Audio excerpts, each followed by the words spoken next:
All right then. Hello everyone, and welcome to the live stream. How are you guys doing? Um, so I guess I want to start the previous playthrough, and I kind of just realized that since I was so busy with the logistics video, that I just uploaded, I never even went back here to like see what I'm even gonna do. So this is gonna be a highly improvised run. This actually starts literally whatever I was doing on the last stream. And the first thing I see on the map or on the calendar is a flood. So I'm over here like, oh wow, this is already we're going 0 to 100 on this playthrough. So let's see how we're doing with food.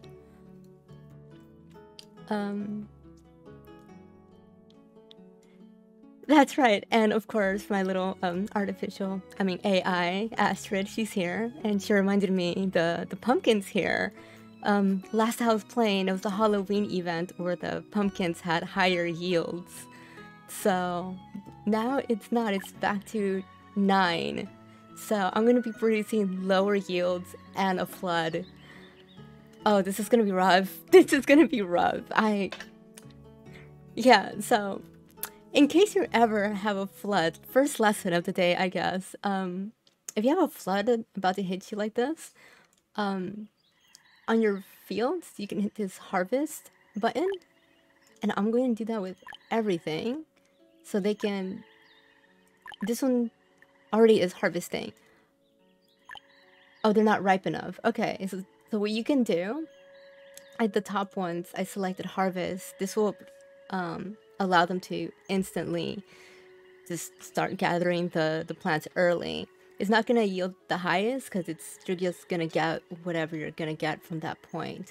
But this is better for them to get as much as they can now before they're hit with this flood.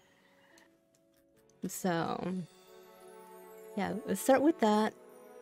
And super soybeans, yes. So I am gonna bring the peas.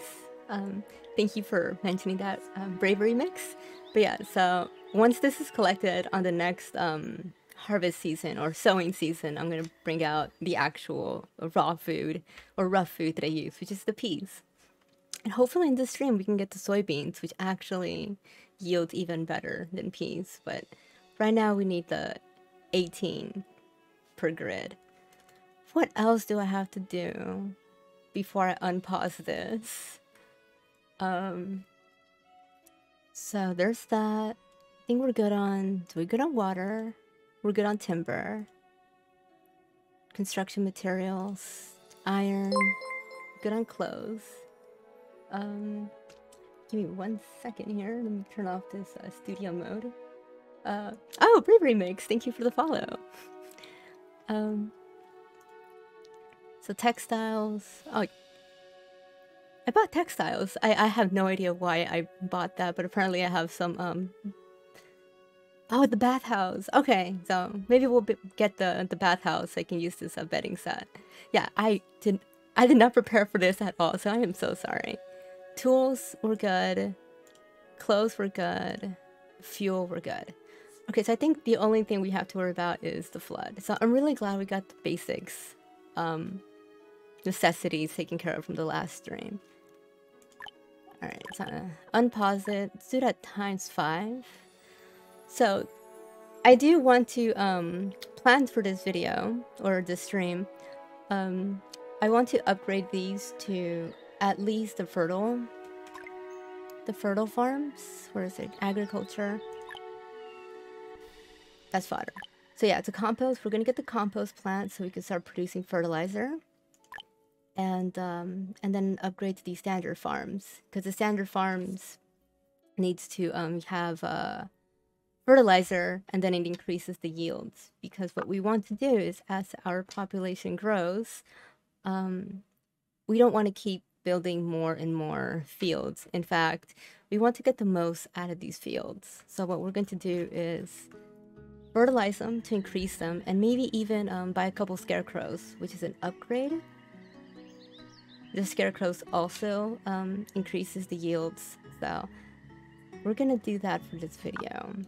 And maybe even try to get higher quality goods, like better clothes and stuff.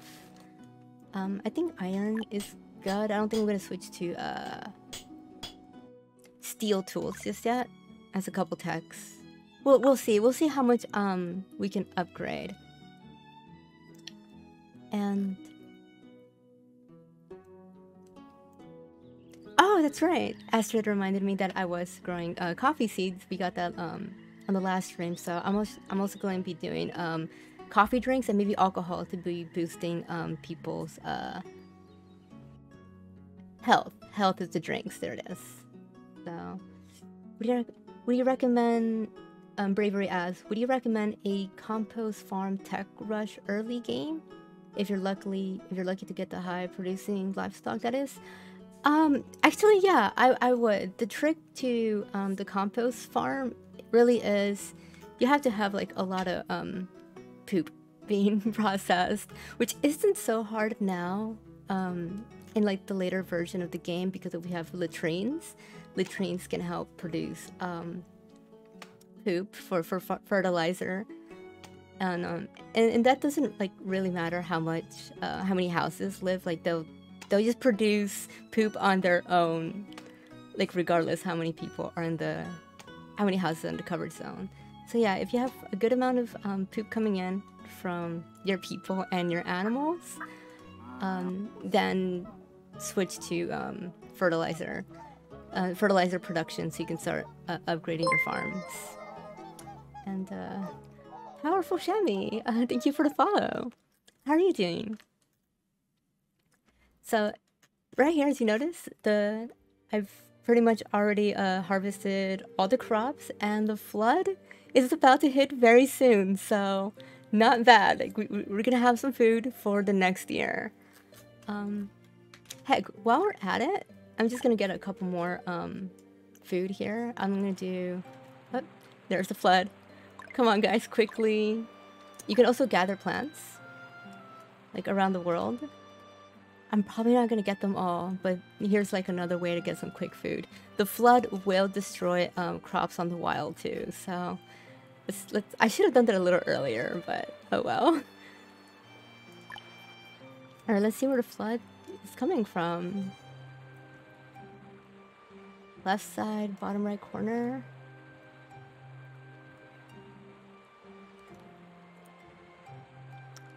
Playing some Torchlight Infinite. I am not sure what game that is. What kind of game is that? Oh, there's a flood.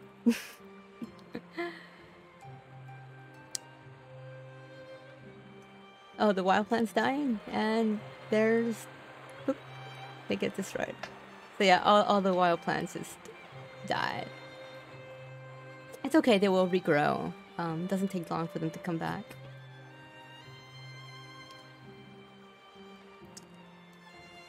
So, okay, so that's the flood. Instead of going straight to the tech to unlock Compost, I'm gonna check something real quick. I want to know my progress for my trading factions. Meow. Which he has is the Dent Farms. This one is, in my opinion, the best farms in the game. It does every unit, every tile gets 2 seeds. So it's like it's double the yields, just normally because you can put twice as much crops into a dense farm. So they're 8x8, and I'm gonna see. So I guess I'm on Reputation 2. I'm kind of halfway there just to get to a Reputation 3. So if I can get these in this stream, that'd be awesome. Because these will yield better than the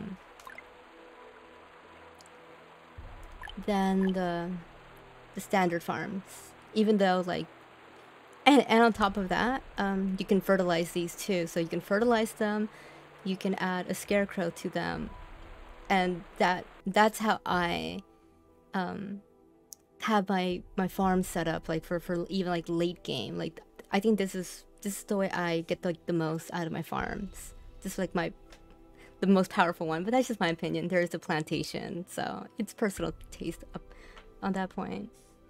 I think I struggle with determining when to start processing better tier. So Bravery asks, when is a good time to switch to better quality of food? I would say it doesn't really. It's kind of like a weird. It's very situational. You can do it whenever you want. They can live off of simple foods, but higher quality foods does have under the steady stress. You see diet. Fancy foods will increase the stress reduction bonus. So like if you're going high population, it's going to be recommended to switch to higher quality goods or higher quality foods, so you can get the stress reduction bonuses. And whatever you do, make sure you are providing enough raw food before you switch to higher quality foods, because if you start really focusing on just simple food production and you're already barely getting by feeding everybody raw foods, you're gonna run into shortage, because the yields, as the quality gets higher, it's gonna take a lot more production and resources to get a smaller amount of goods, even though like they feed your people better. Like the hunger stat, let me see if I can find some food. Like on pumpkins, there's a hunger. It only gives like 8. But like fancy foods can give up to like 150 units of hunger points, which means they won't go as hungry faster. So that means they don't have to eat as often. So even though it takes more resources to produce less food, they eat less often, and that's why you want to do that. Plus there's stress reduction bonus. So you have to have rough food settled first, have everyone eating that first, and then you switch to the higher tier, because you don't want them to starve. I've made that mistake before, especially like when you start banning rough foods and then you realize you're actually not producing enough. You have starvation. Now that these fields are cleared out, let's switch to peas before I forget.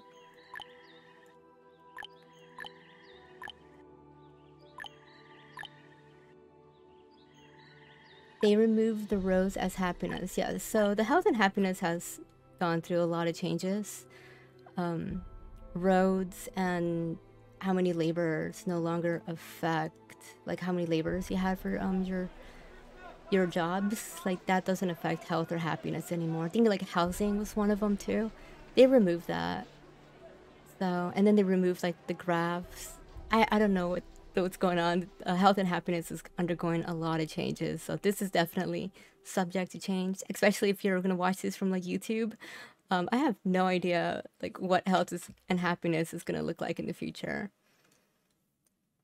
Okay, so regardless if we're gonna get the farms from Meow or not, I still need to build the compost plants to even produce fertilizer. So let's do that at least. I wonder how much poop I'm even producing a year. If you go to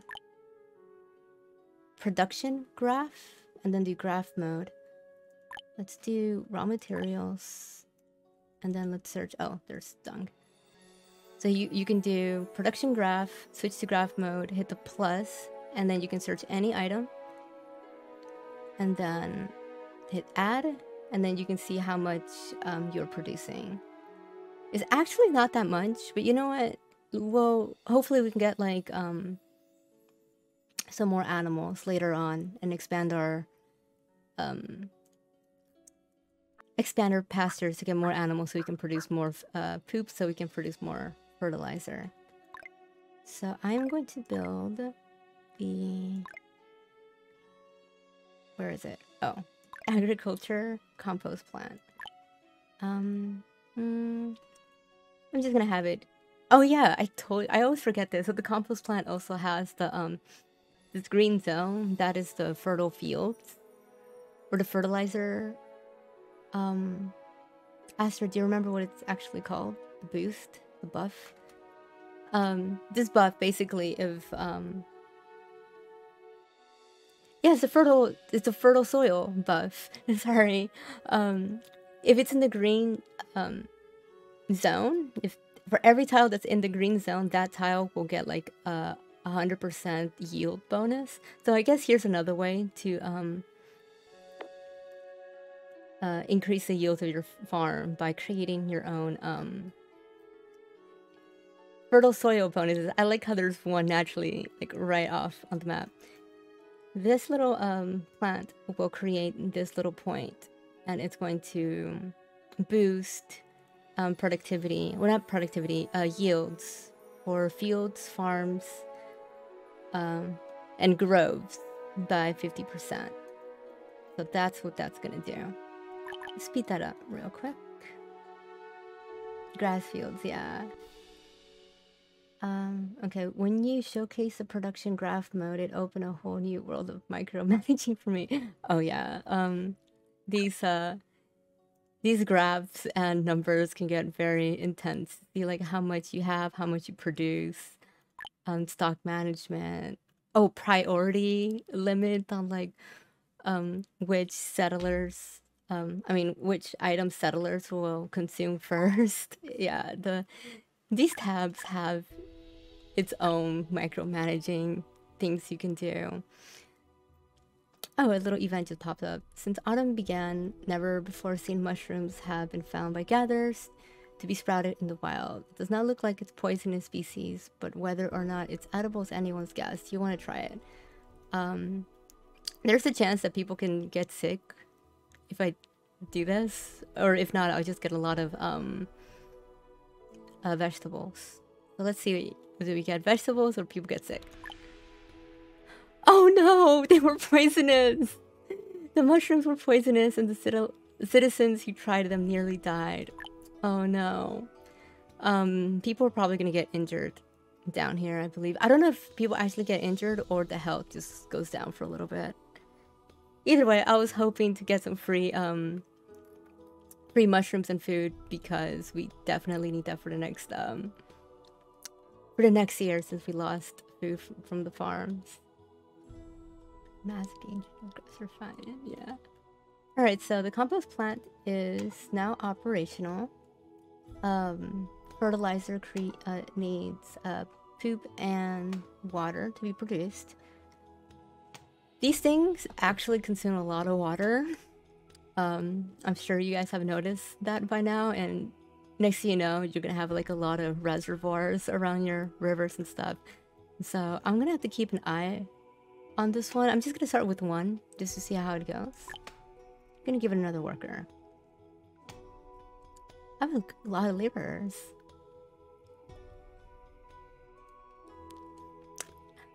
Bravery sad wise, you're gonna get another wandering merchant and get delicacies. If I get delicacies or feasts with a traveling merchant, I swear I'm not cheating. Like I mean, you saw, like, I'm not always lucky. People just got sick from the mushroom, so we'll see how that goes. Alright, so compost plant, they're gonna start producing fertilizer. And since these farms aren't upgraded yet, I'm just gonna hold this off for now. What else can I do? Food is fine. Actually, I was thinking about increasing the workers for the tailor and the smithy. And I'm going to increase the production limit to something like 1,000. In the last video, or in the last stream, I was talking about other ways to sell money. And even though, yes, my favorite is the traveling merchant, I'm going to try to, like, not rely on that too hard. So the first things I know I can think of to sell is just rough clothes and iron tools. They actually do sell for a decent coin. Iron tools sell for 8 silver, and rough clothes is also 8. So just any little thing in the beginning to get some trade caravans going so I can level up. Meow. And speaking of which, a merchant just arrived.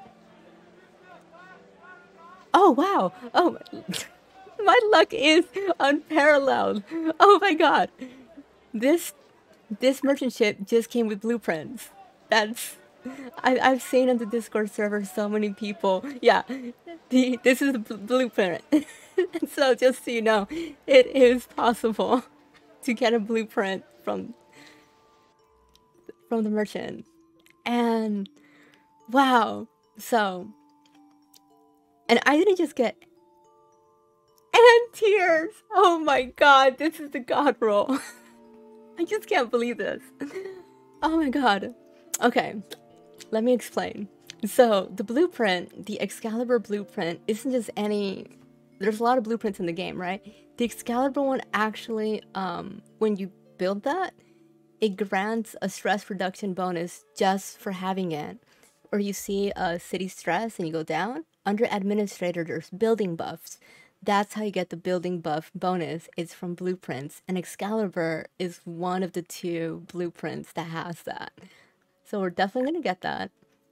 And then there's a Sky Witch blueprint, which is just a decorative blueprint. She's really pretty. And we'll definitely build her. And on top of that, we got tiers. This is the tiers that drop from idle chickens in the game. And that just arrived in this merchant ship. And the tiers are what you need to build blueprints. So, wow. I just can't believe this. So, alright. So 1 blueprint. How often, Mike161 asks, how often can you get a blueprint from merchants? Some people have actually reported going up to year 400 and not even seeing a single one. I've never been that unlucky in every of my playthroughs, but as you can see, my luck is kind of different. But normally, I would say probably like 1 in 50 merchant ships will probably have it. What I do recommend is there is an administrator. There is an administrator who will give you the large merchant ship. It's a lot larger white and gold fancy ship. That one carries a lot more goods, and that one also has increased odds to get blueprints. Now, it's not like a confirmed thing. The description does not say it has increased odds to get merchant ships, but I guess you can say I've tested things before. What I would do right before merchant ship arrives, I would stop the game, save it, and then I would re-roll the merchant's items. Like every time it docks, I would, you know, load and like reload every time just so I can get like a different one. And I've noticed that with every time I re-rolled the larger ship, I would get blueprints like 1 out of every 5. And then the regular ships, I would get one. Like if I was to re-roll it for an hour, in that hour, the regular merchant ships would probably give me blueprints like once or twice, while the other one was pretty consistent. So blueprints from the regular ship, pretty rare. But if you, on my previous streams that are on YouTube, you can go back. I do have the fancy ships on that one with the administrator, so you can check those out. 1 second, there's a lot of activity in the chat. Took one of my playthroughs to get 100 years ones. Yes, it does take a long time. They barter exchange. Edited question. Do merchant ships buy goods from you? If so, at what frequency? Merchant ships don't really buy food from you. What they do instead is you buy from it. And I even use this opportunity to answer a common question I see getting asked on the Discord. So on your factions, the last guy, Antonio, people ask, how do you level him up? You can't. In fact, Antonio is the merchant ships. The merchant ships is Antonio's ships. So Antonio is not one to, he's not seeking to buy things, he's seeking to sell. And oh, okay, it saved it. So yeah, if you try to sell things to him, as you can see, like for example, the animal poop hardly sells for anything. Sungun 573, thank you for the follow. How are you doing today? And sorry. So yeah, like the animal poop usually sells for like 1 coin for every unit. This guy, he's gonna buy for 0.4. So this guy is royally ripping you off. But what you can do here is if you can sell items like in bulk, I guess on the last stream I had it set to 10,000. If you just have like a lot of spare waste like poop or wool or a lot of things that like your city is producing in excess and it's like too much to sell in your caravans, you can just give it to him and sell it off for like just like a minor discount. So that's what you can do with that. Astrid, can you help me with the questions? It's a lot. Oh, thank you. Thank you for everyone who's like stopped by. This is actually an overwhelmingly amount of interaction I'm getting on the chat. I'm not used to that. I'm like super thankful. Like, thank you. Hi, everybody. So thank you. It's really hard for me to catch up everything. So let's just buy these blueprints. Holy crap. Blueprints. I'm gonna get. You think 5 or 10 tiers is good enough?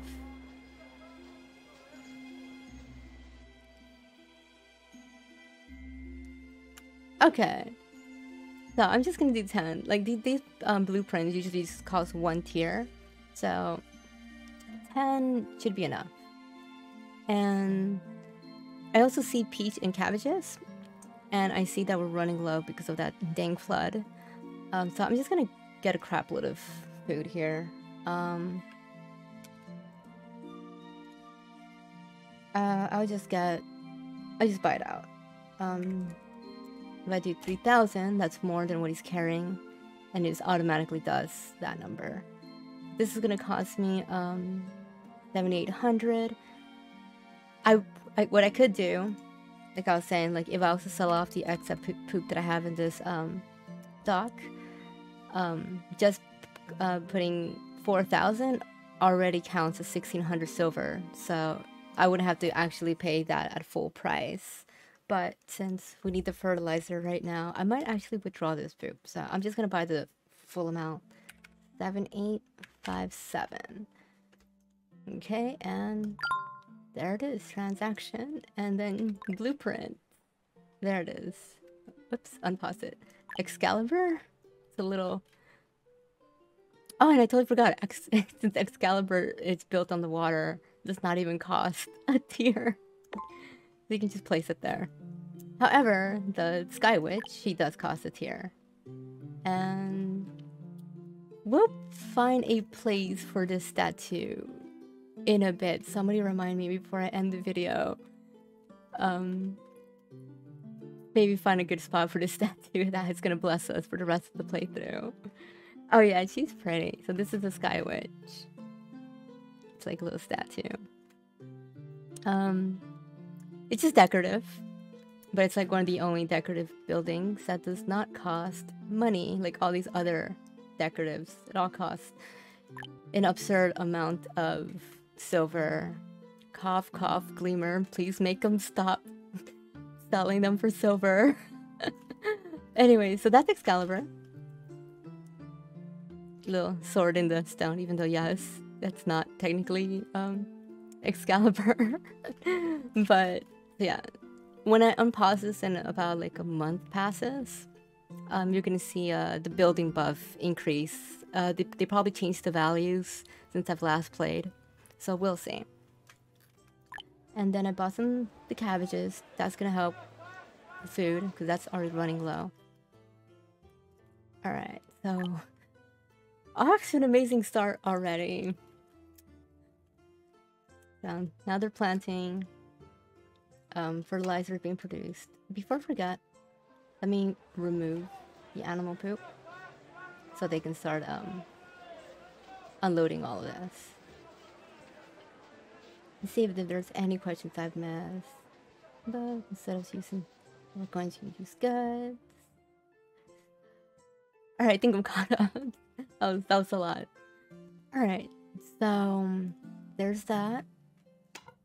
And in time, I'm gonna check back on rough clothes and tools and see how much I can sell so we can increase them, yeah. Or traveling merchant. At this rate, who knows?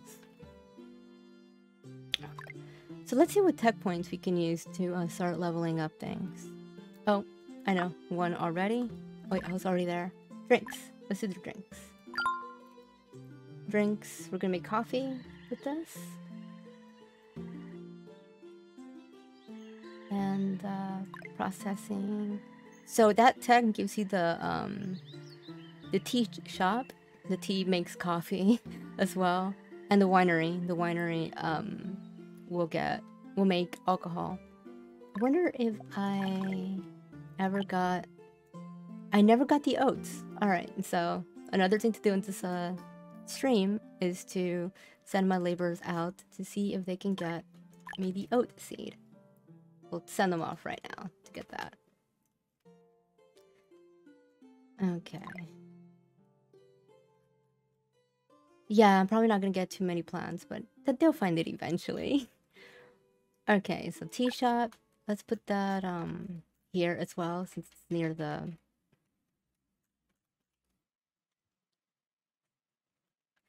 I wonder if that's a glitch. I like how the arrows is on the side of the building when the front of the building is there. I wonder if that's a mistake. That was throwing me off. I'll just do it like that just to be safe.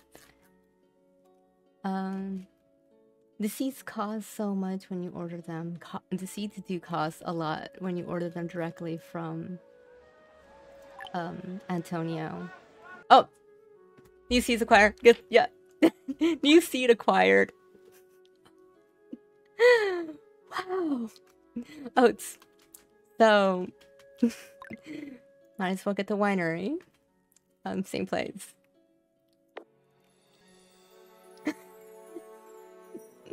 I am sorry. I like how Astrid in the chat just says hacks. It's same version as everybody else. I swear I don't have like some developer version of the game. I call shenanigans too. That's wild. Okay. Okay. Let's see this. I am missing one more animal. And to really put my luck to the test, let's see if I can get the last animal of alpaca. So you get geese, turkey, buffalo, and alpaca. Alpaca is the last animal I need. So let me see my hunter. I'm gonna give it a third hunter just to really speed that up. If I can get alpacas in this stream, I should probably play the lotto or something. This is unbelievable. Year 11. And year 11 I have blueprints. Got all the seeds. 3 out of the 4 animals. Excluding the idle chicken. If I see the hunter has got the alpaca in the next 10 minutes, desk flip, yeah, just... Wow. Okay.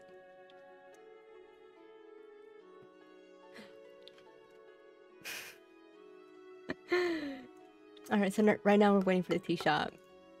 And the winery. So we can use the, I'm gonna have to build more, farms. So let's... Yeah, the oat field, so... Probably... 2 more.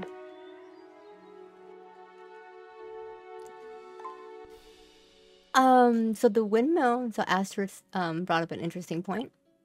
She brought up the windmill. Processing. The mill. The mill is not required to make,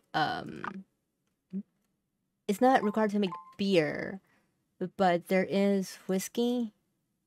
I grew a bad habit of always closing the resources because I was recording the footage. But anyways, so where's the drinks? So beer does not need, it's just oats or wheat, but whiskey needs malt. So, and then the mill turns oats into malt, and then the mill produces malt, and then malt uses whiskey, which is the next tier of drinks we can use. So we're not gonna use that just yet. First, let's get the oats. I see that timber. It's dangerously low. So let's go to our little forest farm that we created and cut that down. So now we have the tea shop. Oh yeah, this is definitely going to cut into my water. I'm probably going to create another reservoir soon. So we have the compost plant needing water. Coffee is going to need water. Beer. Beer has 2 recipes, wheat and oats. We don't have any wheats yet. Wheat is gathered from either trade, you have to like buy it. But we have oats for now. Astrid, what were we gonna say? Oh, and the whiskey recipe is malt, and that comes from turning wheat or oats into malt using the mills. Oh wow, Astrid pointed out that we don't need glass bottles anymore to make whiskeys. Before you did need glass bottles. Do you need that for the other? Oh, there it is. So tequila and wine still uses glass bottles. Yeah, let me see that. Yeah, the fancy drinks, the wine and tequila are the highest quality drinks you can get. So yeah, so that would make sense. You need three materials to make it. All right, that's fair. So yeah, the whiskey is not gonna need that. We can make whiskey sooner. Alpaca entering. Hey, bravery! Don't get my hopes up. I swear. If I see like on the bottom like new livestock, I'm gonna scream. Not actually, but you know what I mean. All right, so beer and coffee is going to slowly be produced. Just to get it out the way, I'm going to build another reservoir. So I know I'm going to need some more.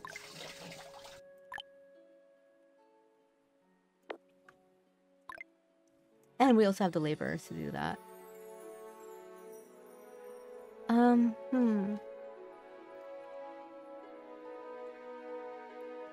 Immigrants. I was just thinking about that. I was just looking at, yeah, they're down here. I was just looking at my population just now because I know I'm adding more jobs, which it's gonna, you know, require more workers. So since I'm expanding, I'm thinking about building more houses, and then these guys show up. So, do I have room in the interim housing? 13 out of 24. I'm kind of pushing it. I'm gonna build a couple more houses and accept them. I kind of just realized that this was a terrible spot for my buildings. They're right in the zone of the marketplace. I'm gonna do some slight relocation of these buildings. Let's accept these guys first. Hopefully they don't come with diseases. Yep. I felt it on the last second. Alright. Some of them have plagues. What do they have? Suffering from measles. It's no big deal. The cure for measles is behind a tech. When you unlock the herbalist, you also get the cure for cholera, and the bathhouse cures measles. Like this game really wants me to get the bathhouse. Alright, so 2 points. Herbalist and bathhouse. So now that I have the cure for measles, these immigrants should be cured and nobody dies. And back to what I was doing. Let's get that notification out the way. Let's move these buildings.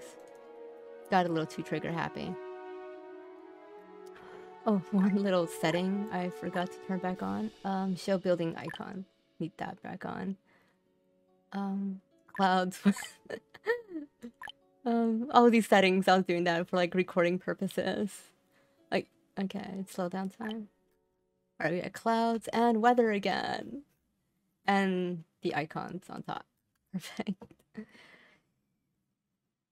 Oh, you don't need to place the building down to get the cure? Yeah, you don't actually need to have an herbalist or bathhouse to get the cure. It's just the passive perk or buff, whatever. So you get the building and the ability to cure diseases.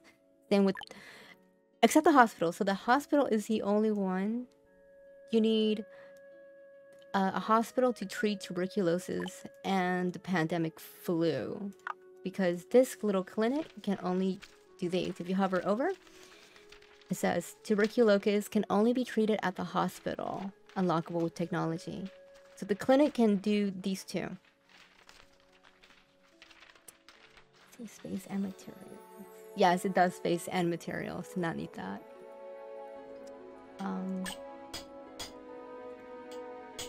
I saw people starving and I'm like, wait, how are people starving? No, it must have been the new immigrants. I just came in hungry. Okay, so these are built. So much multitasking. Oats. And let's throw in a little bit of logistics, you know, since I just did that video. Let's get a transfer station going.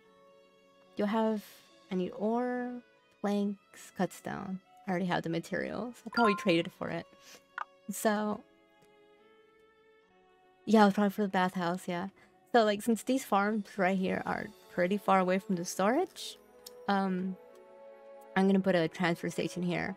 I could always put another storage here so these guys can use it, but at the end of the day, I still need the goods that are going to be produced here.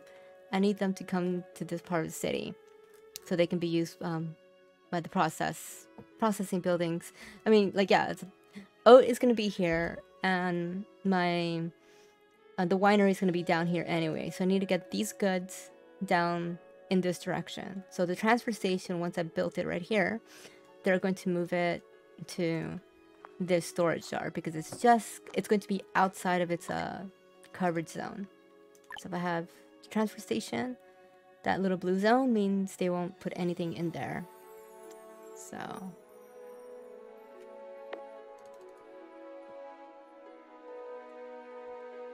ooh, Astrid, that is a good point. Astrid said to be careful because the transfer station will only go to the closest one outside the circle, and she said I have one here, so it is possible that the items will go to this one instead, but I have a feeling that the bottom one is closer by just a couple units. We'll see. We'll see how that goes. Oh, I know what I can do to really make sure. I'll just move it over a little bit more. Transfer station, I'll put it in the middle. So now it's definitely closer to this, and not that one.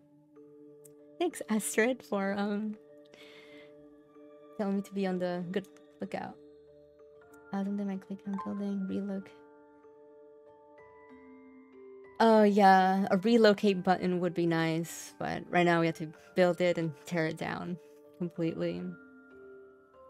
A link transfer stations to supply and delivery, or a so Bravery suggested that we have a linking option where you can actually link a transfer station to like a storage, and that would be a cool feature.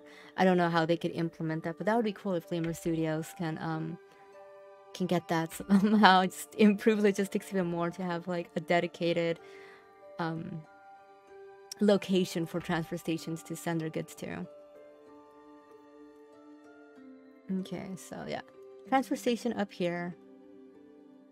I have to rebuild my my clinic and the tea house, and I need to build some houses. But let's do houses first. Let's see. I'll do a nice row right here. So 1, 2, 3, 4, 5, 6, 7, 8 houses for now. Just realized somebody was homeless. Oh. Not everyone made it to the intern house. Oh well, new houses are coming up. Timber is fine. Forester, let's get another forester so these things can be planted quicker. I'm already kind of low. Fell trees. You like how my settlement is a cross? It's gonna start off as a cross, you know, a little T cross. But you know, I don't know, I just like filling out the middle first and then expanding, just filling out the outer edges of the circle. But eventually it's gonna be a circular thing. Oats go to warehouse 1. Yeah, that would be cool. Houses are being built. Timber is just being consumed like crazy. No storms. Because the last thing I need is some disasters coming up. Cutting down the trees. Get another employer here at the reservoir.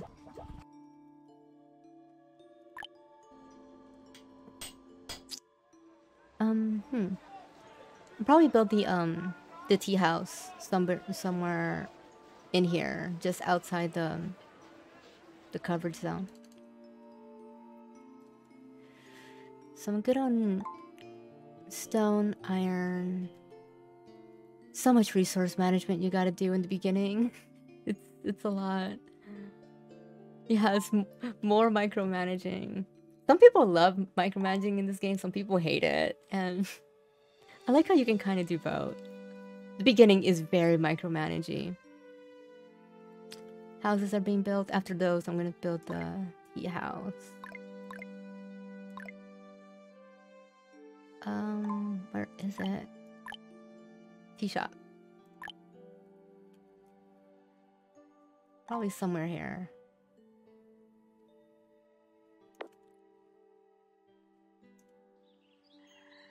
And then I'll do the winery right next to it.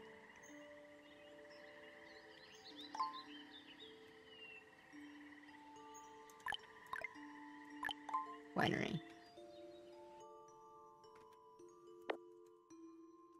Houses are built. Let's put a little road.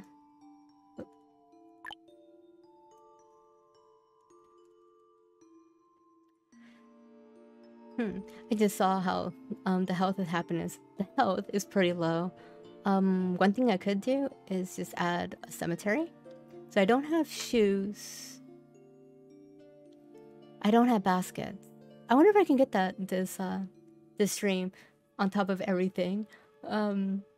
Another goal we can have is let's try to get some shoes being produced and some baskets being produced so we can increase our health and happiness a bit. So drinks we're getting drink bonus, healthcare, sanitation, that's the bathhouse, the shoes and entertainment is what we need, and the cemetery. I'll get a little cemetery right now. I'm running low on stone. If there's any stones I can use. Meow's application. She wants timber, but I don't have that much, so yeah. Sorry. Even though I am trying to level her up, I can't. Are the roads necessary to connect houses? Is the movement speed loss greater than the space you could have saved? They're not necessary to connect it, but when they do walk on it, you do get like a speed boost. Dirt roads are just simply 25%. It's not a lot, but it doesn't cost any materials. So it's like a why not have that? That's done. So yeah. It's optional. Some people don't put roads around buildings. And some people do. I wouldn't do that. Or some people actually put like roads around every building. But it's personal preference. So rocks. Oh, and a big tree. Let's cut it down for some timber. 70. Wow, they are really consuming timber right now. That's right, I was constructing a lot. Let's just cut all these trees down. Yes, you could rush into the forest farm tech. Where is it? Agriculture. You could rush forest farm. That's gonna cost me 4 tech point. I know I have enough, but I want to go for Meow's Dent Farms. That's the one I rush to. That's Dent Farm. Dent Forest Farms. I think I know why my timber production is being consumed so fast. My iron tool production is uncapped, or it's at a really high cap. That's why. Okay. Bastard, no. Silly. Okay, so winery's done. Beer. There we go. So we got some oats. And that's a lot of coffee beans. So we'll definitely be having coffee being produced. So beer and coffee, and that's gonna increase our health. So let's get so I see like a lot of resources here, like stones and iron. So let's build a bridge. Let's line up there. Let's build a bridge so our settlers can go get that stuff. Because I don't want to build a mine or a quarry just yet, because as we know, they're permanent structures, and I haven't decided where that stuff is going to be yet.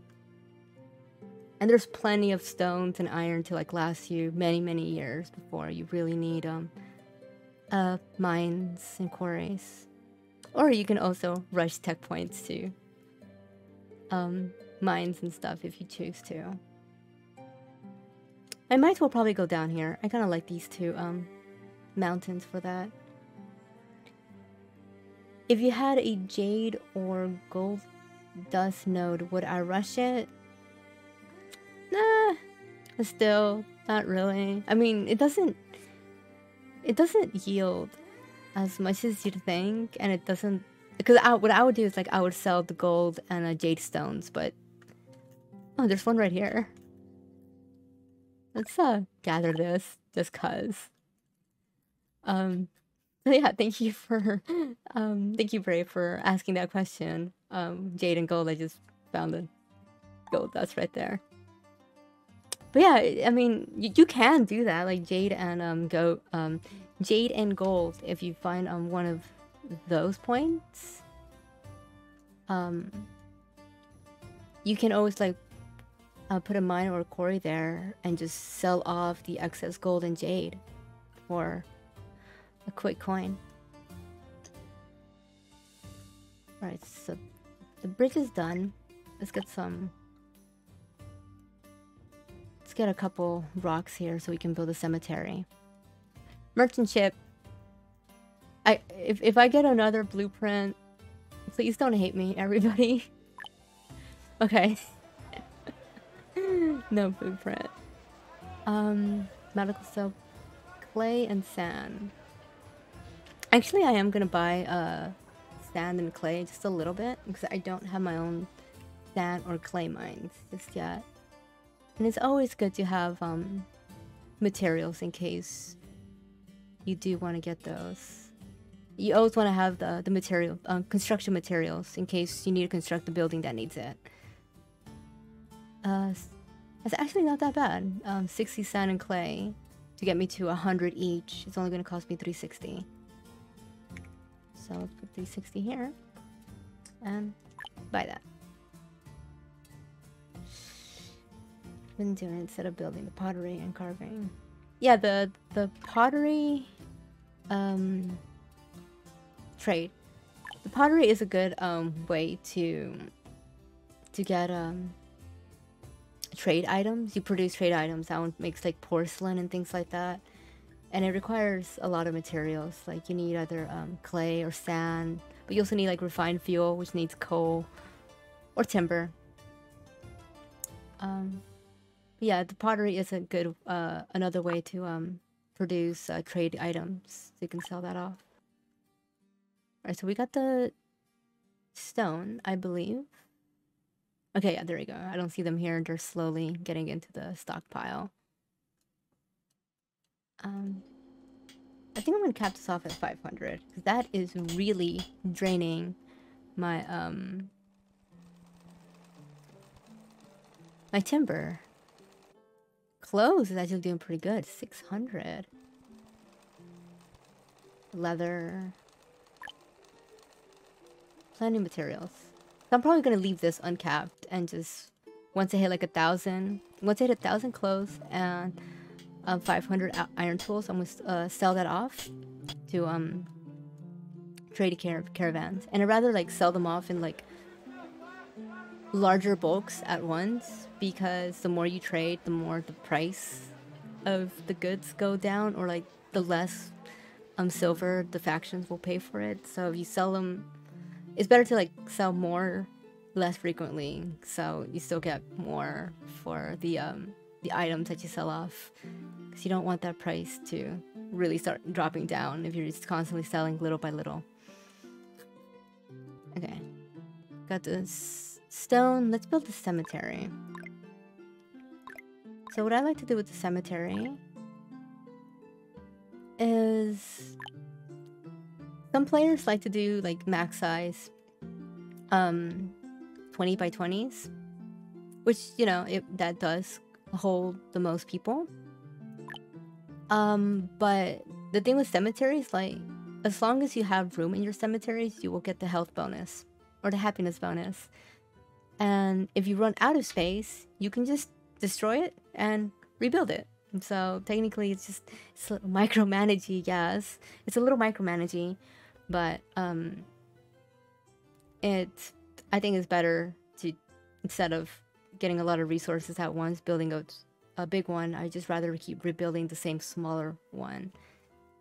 So,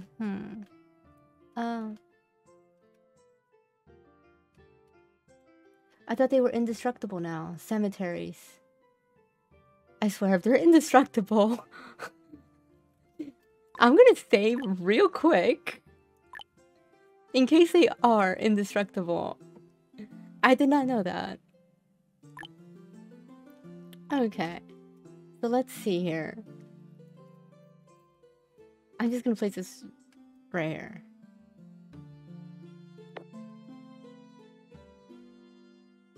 We'll see if it's indestructible.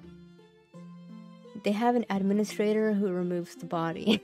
Wow, that sounds dark. There is an administrator that makes the tombstones deteriorate sooner. That is pretty metal, yes. An administrator that removes the body. That's grave robbing. Anyways, yeah, so there's an administrator that increases the rate of the tombstones breaking down, so that spot can be used again. But I don't have the patience for that. I would just, when it's full, just take down the cemetery and rebuild it. But bravery just let me know that they're indestructible now, so let me find out. Use Mastodon. Yes. Oh yeah, let's speed that up. Alright, is it indestructible?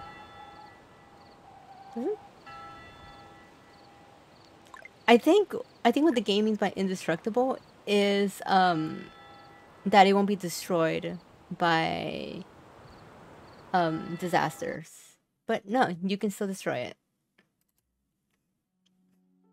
So we're good. So yeah, my little strategy of rebuilding the same cemetery does still apply.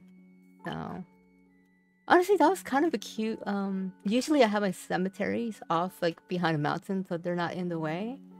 Let's have it actually in here for once. Behind the apartments, cause why not?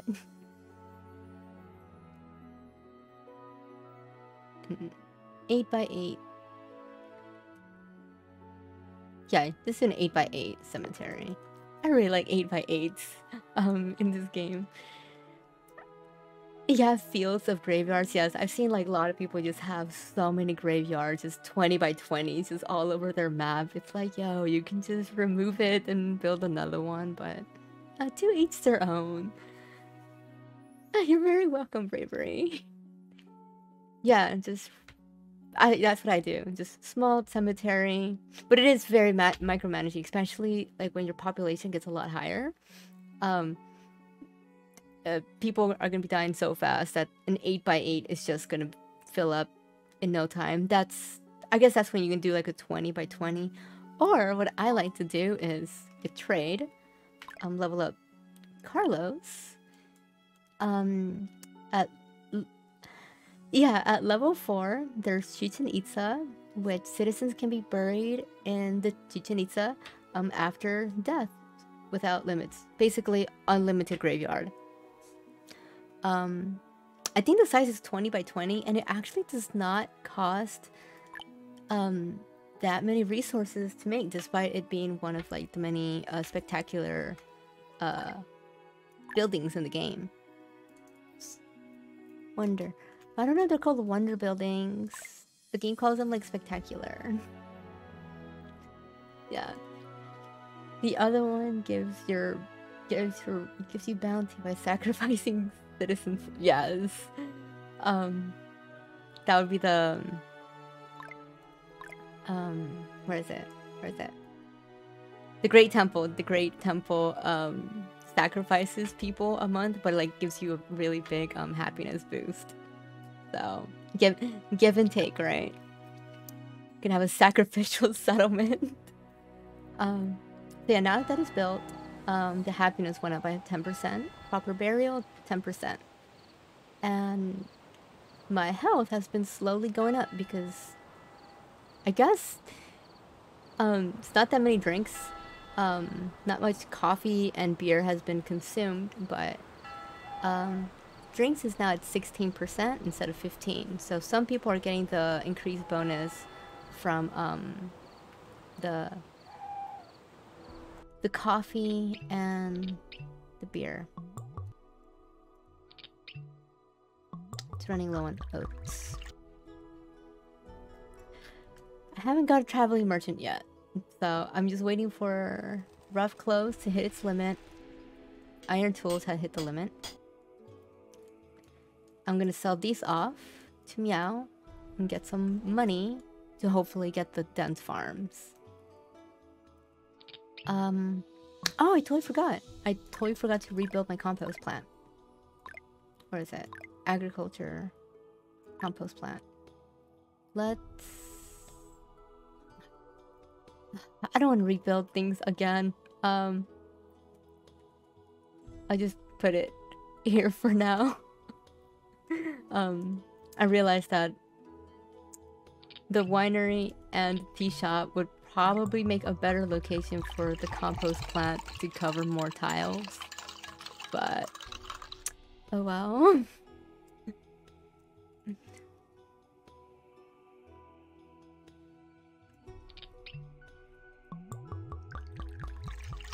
Astrid recommended to build the winery and the tea shop closer to the water production so they don't have to walk so far.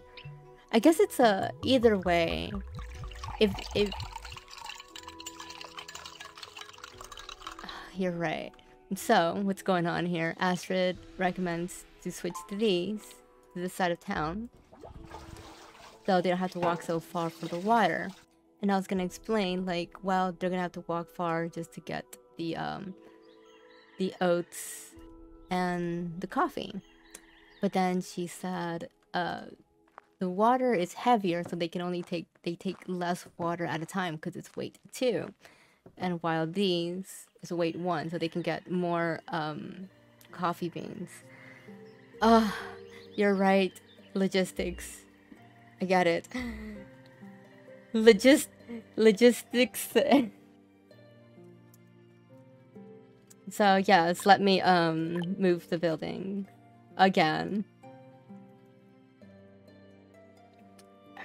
fertilizer. Let's increase that to 1,000.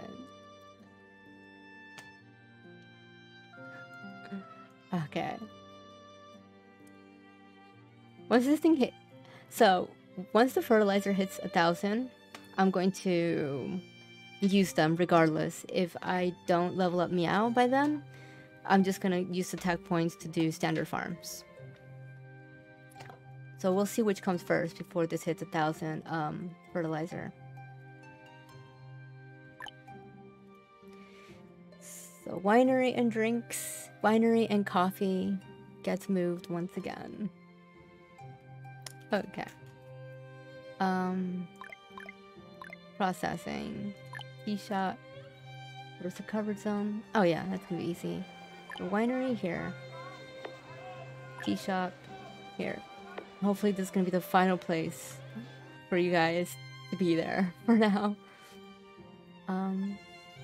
Compost plant once again gets moved, so I can use better use of the tiles for the bonus, the fertile soil bonus.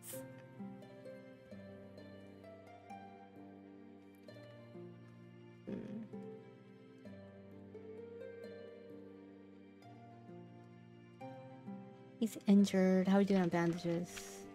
I can still manage. Bandages. I had a research institute. It used to have paper. I guess it ran out of paper. On the last stream, I bought a lot of paper so I can really boost the productivity of research. Like you get more XP. And I guess it finally used it all up. If I get another merchant ship or just another big purchase, I will buy some more paper and bandages. 800 rough clothes. So slowly, we're getting there. I'm gonna add some more builders. Speed that process up. My hunters have not found the alpaca yet. Still waiting on that.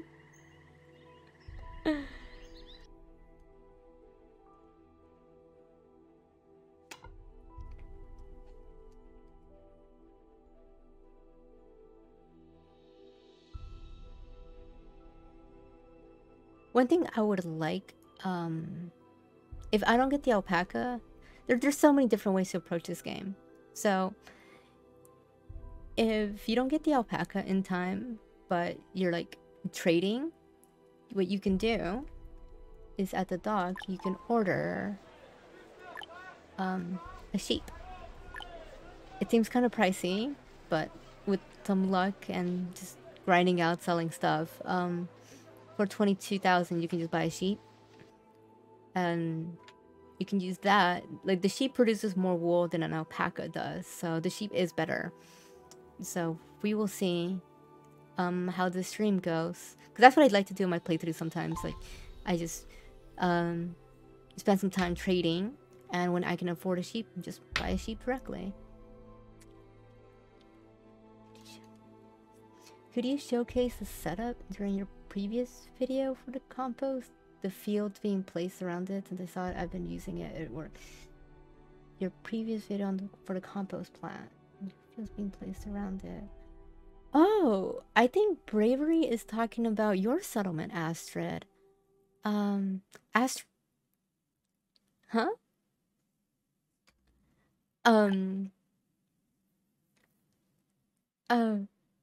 Oh yeah, she's answering in the chat. Yeah, so she's the one that actually uses compost plants. I'm not a fan of using compost plants for boosting the farms like this, and here's the reason why. So a lot of players love to you know, put the farms around this in various layouts, right? But since I'm just so huge on logistics, I like creating little production districts. I don't have the delivery station. I was looking for the delivery station. I don't have it yet. But the delivery station, I like to have that working for all of production buildings, including compost and the fodder production. I forgot what that was called. There's compost and fodder, let's just call it that. So those are also production buildings, and I would rather have like those just in a dedicated area. So a delivery station is constantly giving them the resources, like either poop or soybeans and corn, so they can produce even more fodder and fertilizer.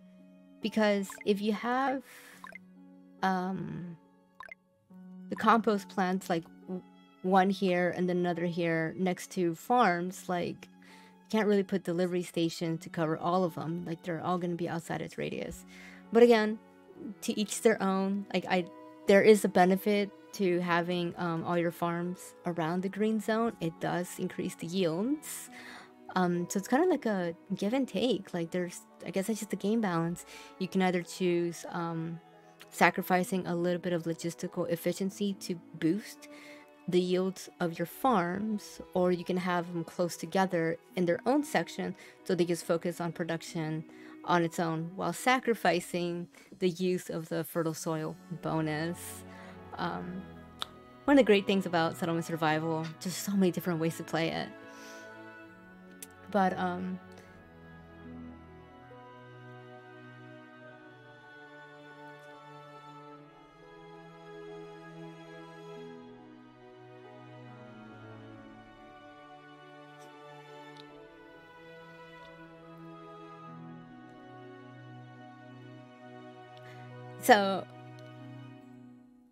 so Astrid is determined to find the balance. She was telling me that what she does is she puts the logistical buildings, like the transfer stations, just outside the green zone in different areas, and like those are the ones that like take the items out once they're done processing, things like that.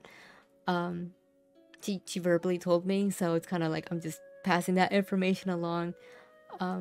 Maybe I can check one of her I don't have her saves with me right now, but maybe one day I can get access to her save files and I can show you guys her compost plants layouts. That should be an episode, compost plants layouts.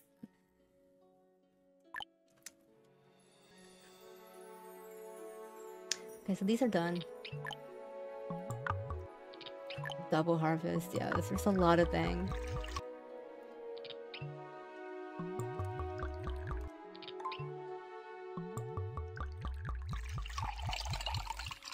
Okay, so hopefully this is the final place.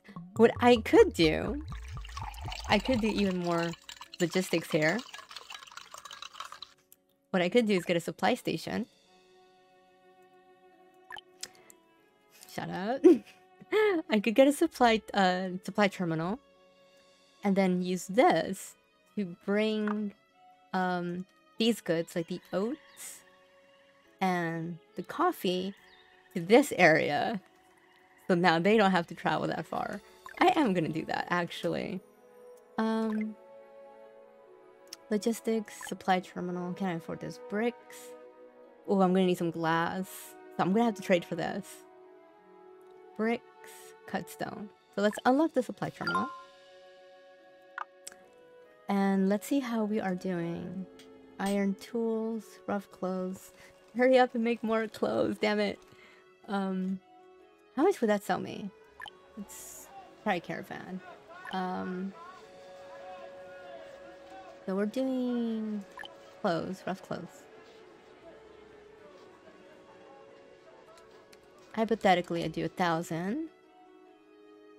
And then where's the tools? I'm blind. 500. That's 9,000. And then glass. How much is glass? How much would 100 glass cost? Oh, then I will definitely have more than enough to afford that. So, got a drought coming up. I'm going to lose the fish yields. Oh no. I'm not even fishing. Oh, I did actually have one here. But the droughts means that the yields from my farmlands, orchards, and water structure will decrease for a little bit. So I should probably get some more food. I got 1 more year till that happens. So just to be sure, 1 more farm. Give it peace.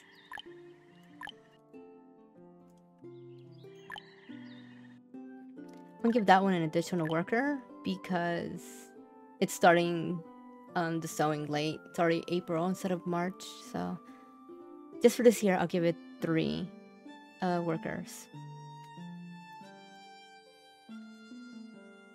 Fertilizer. Tech points. I'm just gonna go ahead and get those standard farms. I'm not gonna wait for meow.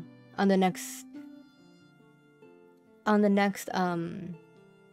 sowing season, I'm just gonna upgrade them. Because I'm not really making too much progress in having a nice comfort zone for having like reserves on food.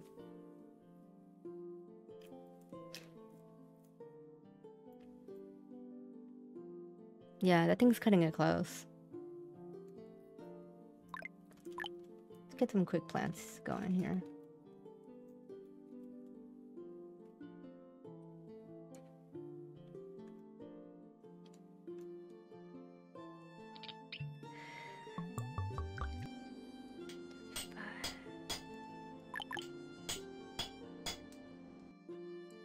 Hmm.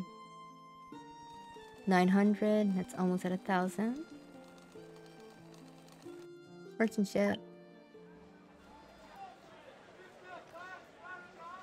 Wool, fat.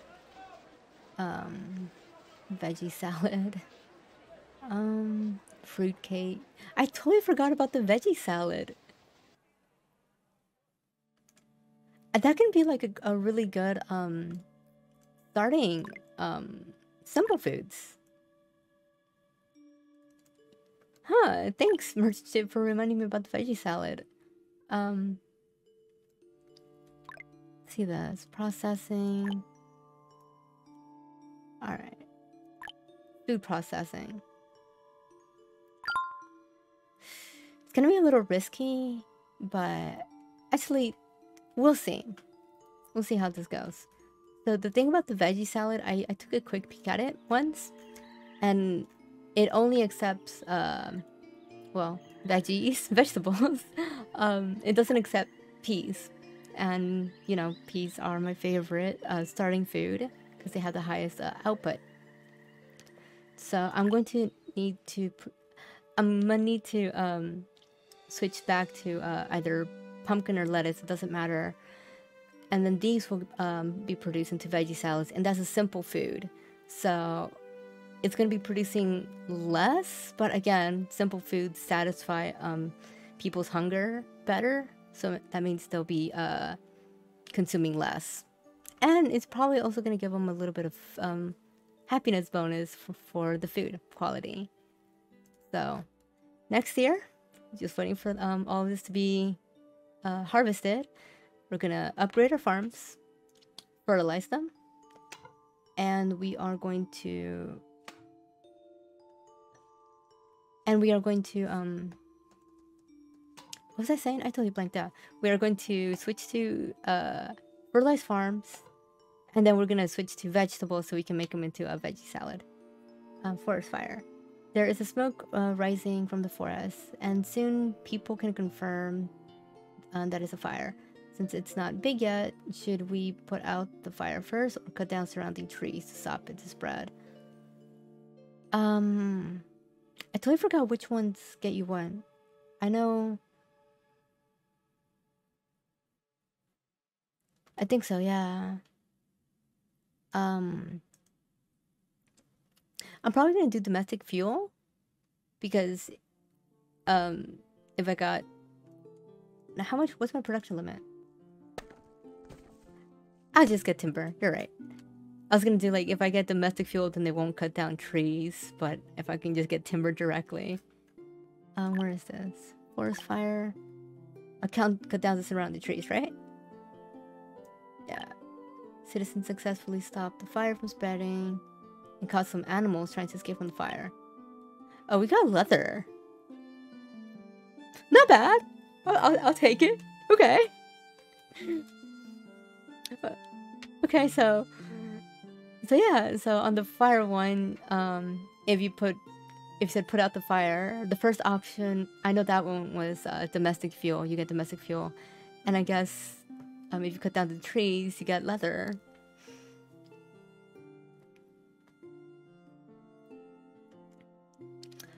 Oh, is Astrid going to come back to Settlement Survival and make some meta farm so I can show it off? Astrid coming out of Settlement Survival retirement. Astrid, my AI, is actually the one who taught me how to play this game, and she's the one who taught me logistics and all of that stuff. So her coming back is a huge thing. She's getting the itch to play again. Just waiting for these guys to do their thing.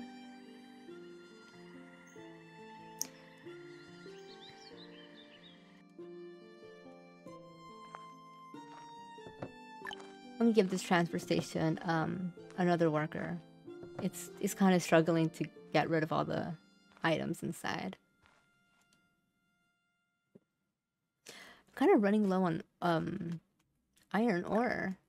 See if I can. Yes, there was a little bit here. Let's gather this chunk.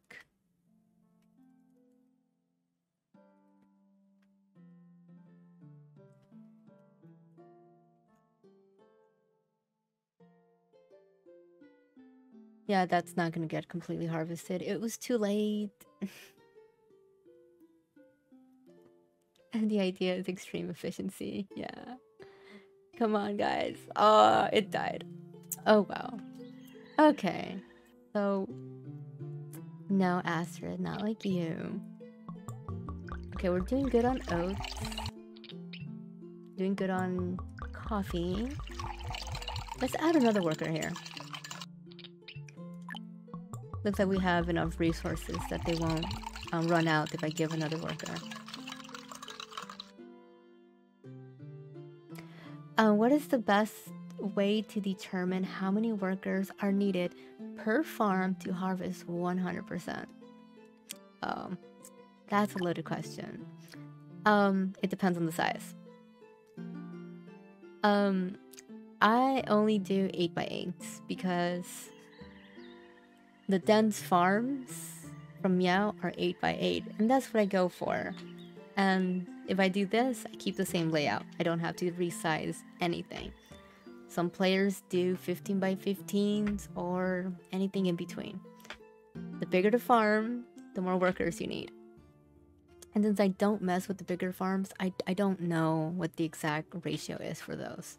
But I know 8x8s. So with 8x8s, I've been doing good, which is 2 people. 2 people per farm will get you a guaranteed, near guaranteed full harvest. When I upgrade to fertilizer, I do 3, because now it requires the extra step of fertilizing the farms throughout the year. And the more people you have doing that, the faster that process can get done. So the short answer is for 8x8 farms, like the standard farms or Meow's dense farms, it's 2 people to get a pretty good harvest, basically guaranteed harvest, and 3 people if you want them fertilized as well.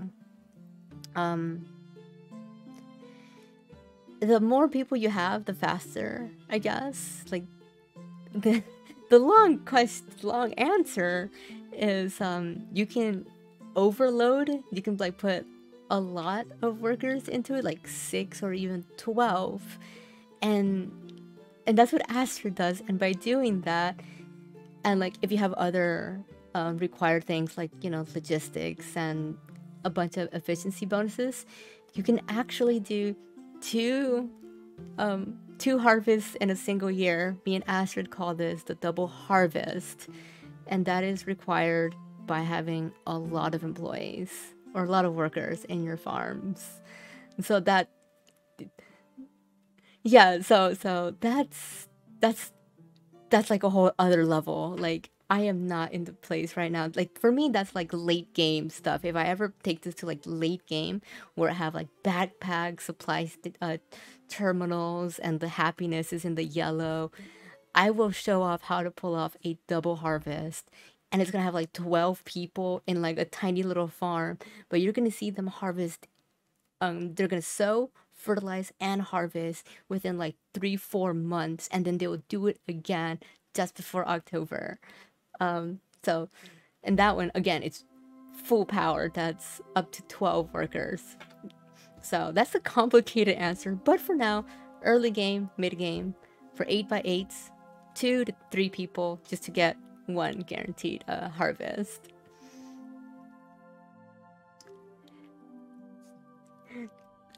Yes, credit to Astrid for achieving the double harvest. Yeah, she's the one that discovered that, and it just blew my mind, like, whoa. Okay. Fuels are low. I knew this was gonna happen eventually. Fuel is low because, not because of timber, just probably because there's just not enough. Demand for fuel is probably too high. Let me see this. Production graph. Where is fuel? Not there. Fuel. Wow, that was a lot. Fuel consumption 700. How did that happen so fast? So cute little dancing penguins. Oh my god, they are pit bumps. They're so tiny on my screen. I didn't recognize that. That's too cute. That is the shiny that you were trying to get. Okay. Why was it so little? I'm going to build a quick chopping house. Sawmill, that's what they're called. Quick sawmill here, just to help out these guys. And we will see if that helps out our fuel shortage. Right. I promised that I was going to upgrade these. Right, let's get the tech first. Agriculture, already have them. And boom, and boom. Agriculture, standard farms, 8x8.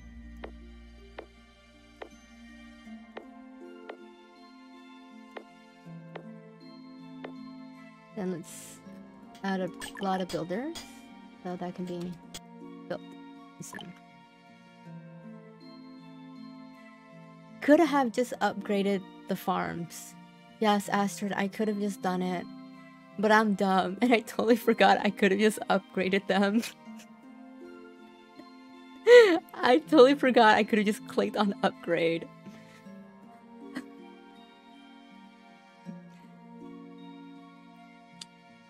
Hey, it's a lot to manage, alright? I can't... Alright. So...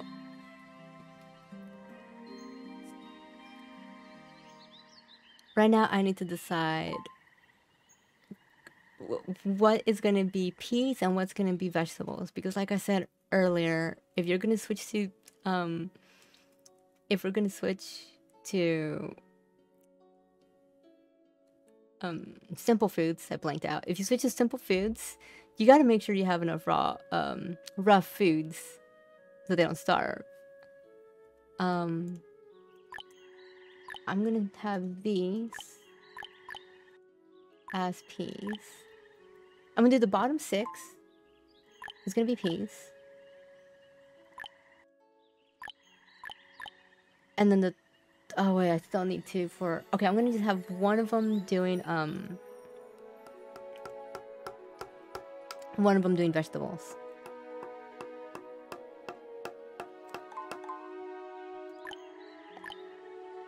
Yes, and then you ban that vegetable. Let's do that. These two still need to be oats for the winery. Yeah, I already ran out of oats. We're still good on coffee beans. If I had wheat, wheat yields a lot higher than oat. So that, so yeah. So let's have these as oats. And then this one's going to be pumpkins again. And then Astrid reminded me to don't forget to ban pumpkins. We're gonna ban pumpkins because that's gonna be used to produce the vegetable salad. Pumpkin salad. I wonder if that's any good.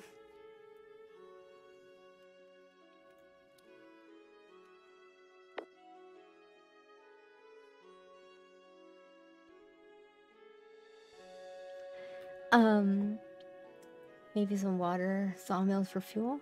I have one for fuel. I like how it's actually using dung. Low on timber again. So let's do that. And then this. They are. So I have one water sawmill and one regular sawmill. Let's see how this works for now. Astrid was saying that I should just bite the bullet and start building a mine. As much as I hate it, I think she's right. I'm gonna have to build a mine for coal. Alright. While we get hit by a drought, I'll try to figure out a good place to build a mine. Immigrants. Right here? That would be a lot closer than down here, wouldn't it?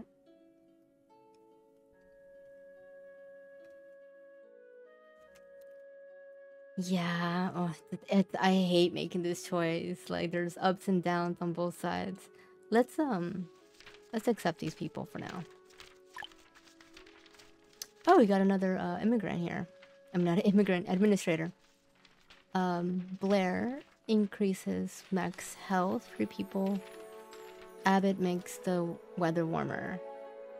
Warmer weather means that yeah, less fuel to that too, but like since it's gonna get colder later, so that means the harvest seasons can last a little longer and the winters are shorter. Let's just go with the warmer weather.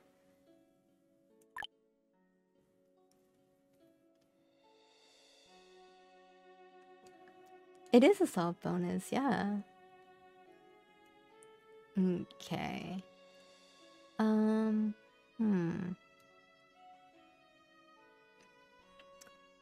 Oh, King Leopold. Good evening to you too. How are you doing? I think you're from the server. I've seen your name around. How are you doing?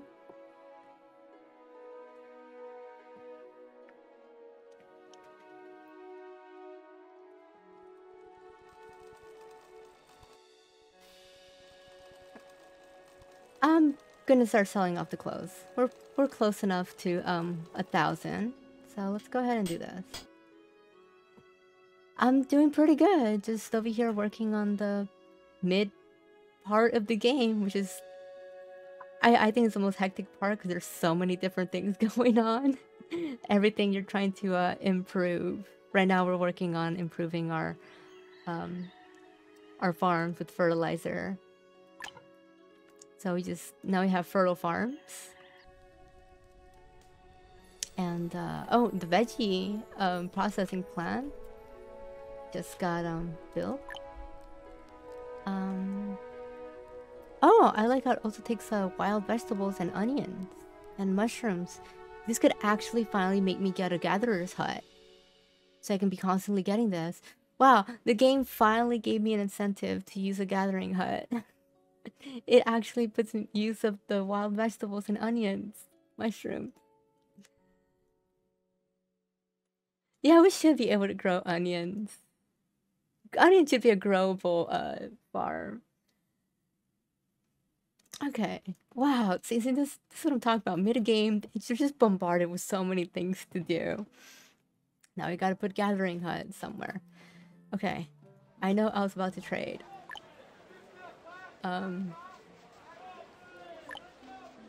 Clothing. How much clothes are we using a year? Annual consumption 167. So I'll make sure they have 200 on reserve. What we're going to do, so I guess the difference is 800. And that's what? Tools. How much tools are being consumed? 46. I guess I'll leave him with 100. And then just sell the rest. So 400. And then we're going to buy glass. I don't remember what the glass was going to be for. Oh, supply terminal. We need glass for the supply terminal. Get 100. And what? Bricks. Glass, brick, cut stone, stone. I was gonna get bandages.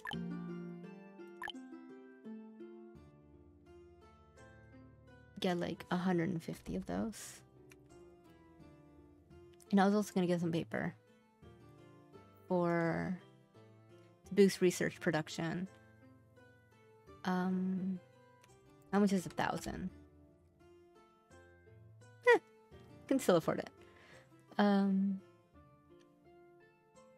Okay, maybe not that much. Let's do 500. 4,000. It's not that much of a profit. Glass, bandages, paper. Oh, I know another thing we can sell. So I forgot. Herbs. Since we're not doing much with the herbs, I'll just sell that off. Oh, too many? You're right. Mine is 200. That much. And we've reached the limit. Anything else of higher value? How much is feathers? That's 5. How much is... Okay. Feathers sell for 5 silver each. And herbs is just 3. So we'll swap that out. So 300 feathers. There you go. Little trades like that. No traveling merchant needed. We got a full thing going here. So we're gonna get glass, bandages, paper. Let's top off on some things. Planks.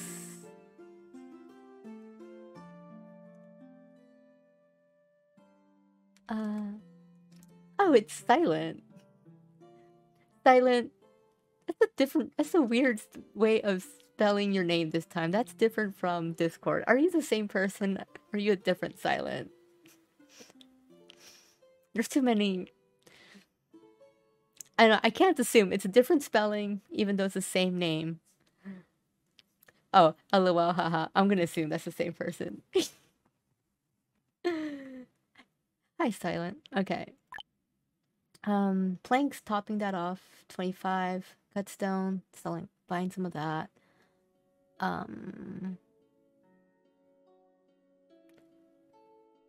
Anything else? I think we're okay. Anything else you can think of that we could use? Or should I just get some food? We're kind of low, and we're in the middle of a drought. What do you think? Get some food? Yeah, why not? I just saw rice for really cheap, and I want to see if there's anything at the same price. So most of these is at 1, but rice, where is it? 0.85. Let's get some of that. 525. And now we're at the max limit. So there you go. There's some trade. You couldn't get the silent the way you spell it on Twitch. It was already taken. Ooh. There's an imposter. Alright, so wait, oh wow, that's a lot of laborers. I'll do 8 just to guarantee the safety, 2%. Buy some insurance. I think we're good. We got clothes, iron tools, and feathers. I'm going to remove the reserve, so it can just get the resources and just send them off right away. If not, the caravan will not go until it actually has 800 clothes and iron tools ready. And since I had that reserves for the settlers, it wasn't gonna hit that right away. So let's just send them off as soon as possible. All right, and farm. And there you go. First little trade of the stream. And when they come back, we're going to get a supply terminal, build it in this area, so the winery and the tea shop no longer have to travel to the other side of the settlement to get the resources. That way they can get the water close by quickly, and the crops close by quickly too.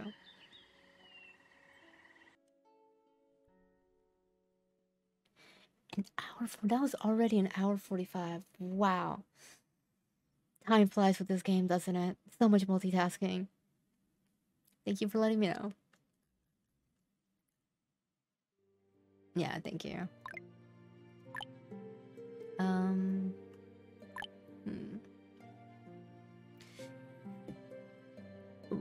Anything I forgot to do so far? Our farms are fertilized. Oh, this one didn't do so bad. 42% fertilized. 14. Oh, that one didn't. The mine. Okay.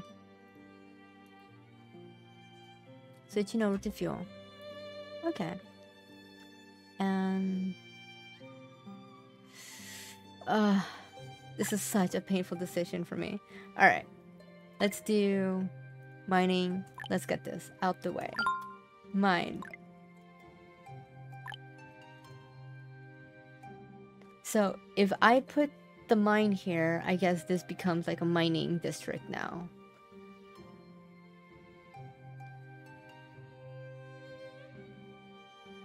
Near the water. But I could have used the water for other things like fishing docks and things like that.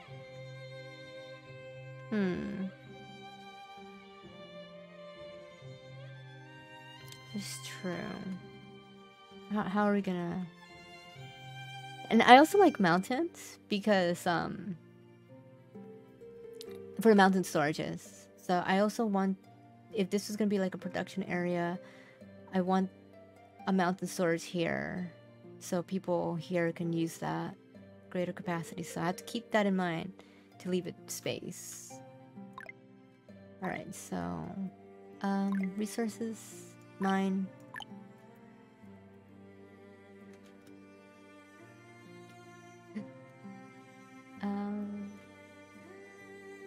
It's winter already. At least the drought is over, and getting all that rice was probably overkill. We are already at 7,500 raw food.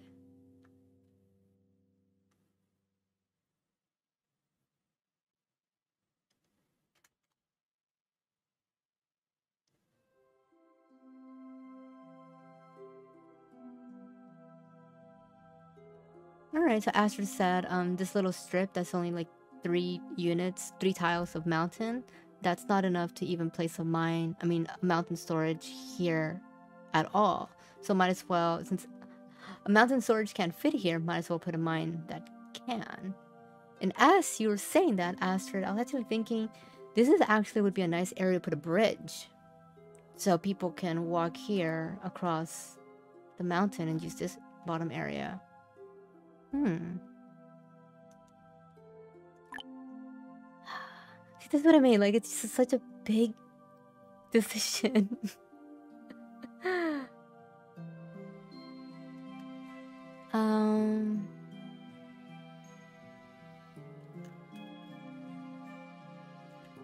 Actually, I have an idea. I just remembered that on the last stream, I actually got the terraform tool. So what I can do here is what I like to do is like trim some of these excess little parts on the mountain so you can have a better fit. For example, I really should use the search feature more often. So what you can do here is little parts that are like sticking out right here that are kind of getting in the way. You can like on the bottom, like there's these 3 parts right there that are blocking the building, like right there, like this placement right here. If those little red spots get like flattened out, I can build it here. So sometimes it's really nice to like trim down a mountain to place buildings like that. But then where's the mountain storage gonna go? I'm just gonna flatten that out just real quick. Flatten this. Flatten some of the edges here.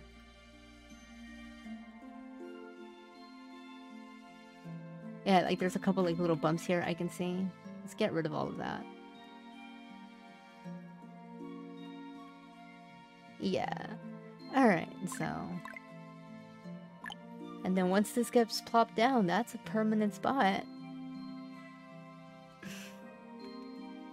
How much is a mountain storage? What's the size of one?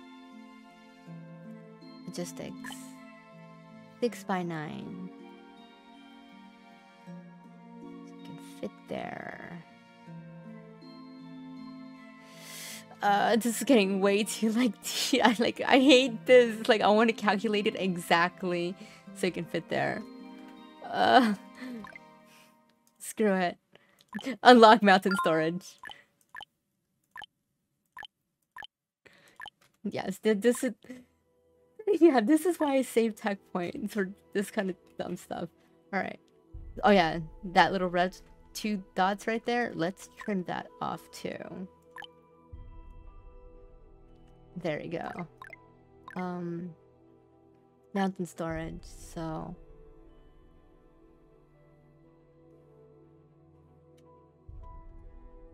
Oh, I can't place 2. I would need mountain on that side. I guess... Okay. So let's do, if the mountain storage, whenever it's gonna get built. So we're like planning ahead, way ahead. Or can I build it like this? I hate this game so much sometimes. I hate these permanent structures. Okay, so I think I'm gonna decide that it's gonna be like around on this area. So starting from that line, I can build a mine. Where's the mine again? I totally forgot the grid. The tile that I was gonna use. Mountain storage. Where is it? Mountain storage.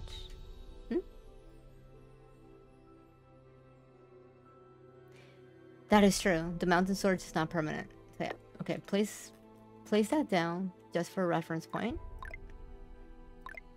Thank you, Astrid. Mine. Guess that's which be right there. And there you go. Oh, I'm so sorry if I butchered this username. Serenjo3, thank you for the follow. How are you doing today? Alright. So apparently you can still remove this as long as it's not finished. You can cancel it. Or that's a good spot, right? For the mine? That's a decent spot.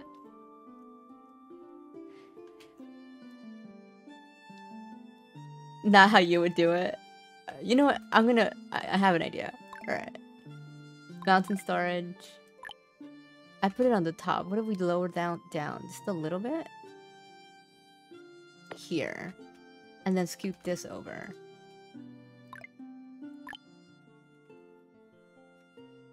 Oh, look at that. Oh, how's that instead? And now it's closer to the settlement just a little bit because I moved this one down. I think I'm gonna go with that one. It's a little closer. Oh, that took way too long. I am so sorry, but again, that's a permanent structure. That's it. There's no turning back once that gets constructed. The chat has been alive.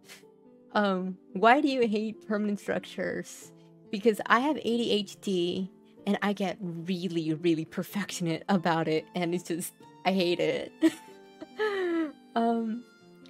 Silent, if it was me, I would have placed that thing and moved on and later gain regret not thinking of it, ending it. Yeah, that's what I did on the first playthrough, just placed it and then I regretted it later on in the playthrough, and I started a new playthrough. I nuked the entire thing just because I didn't like my mountain storage. I deleted an entire playthrough, started over. I think it was like at year 100 and something, and I didn't like one mine where it was. Destroyed the whole thing, started over. And there are other reasons. You learned a lot from my videos. Oh, I'm really glad that you enjoyed them. I put way too many hours into those things, so it means a lot to me every time like someone says thank you, that they learned a lot. So you're very welcome for those. Alright. So now that mine is gonna be for coal. All of that, I did that for coal because we've been struggling with timber. And yes, I could rush.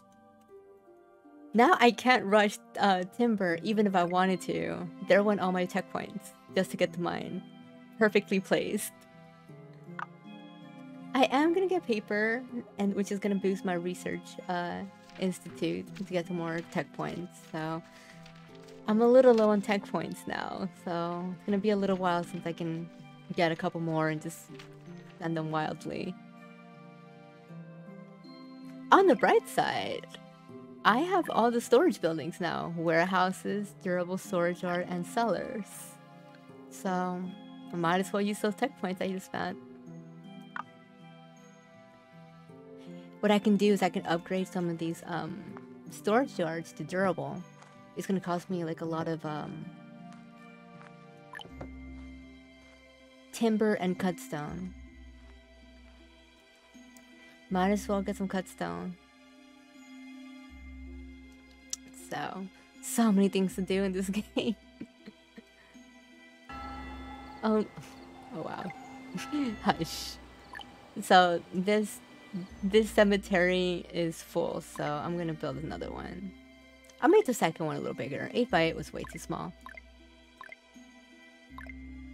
There we go. 20 or 20. I'm not doing it 20 by 20. I don't have that much stone. Actually, the supply terminal is gonna be there anyways. Oh, got the mine. Coal. Yeah, 5 people should be enough. You know what? Screw it. I'm just gonna get the cemetery. Put it next to the coal mine, because, you know, they're coal miners. They know what's about to happen. Black lung, yeah. Very fitting. Have a graveyard next to the coal mine. Fell trees. It's perfection. Okay, so let's cut those trees down. Let's get some coal produced.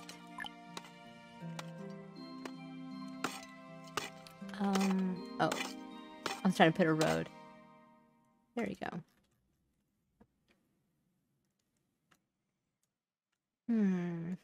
What else? Let's see how the yields were for my peas. 1,400, 1,200, 11, 11, 11, 10,000. So I'm basically getting like 1,000 peas per 8x8 here. How are we doing on fertilizer? Still running low. We can produce some more. We're running low on poop, so we're probably gonna need some more animals. We're doing good on water. So I just added one more to the compost plant so they can produce more. A gift from the Gourmet. A chubby Gourmet was passing through town, having a good talk with the citizens who treated him.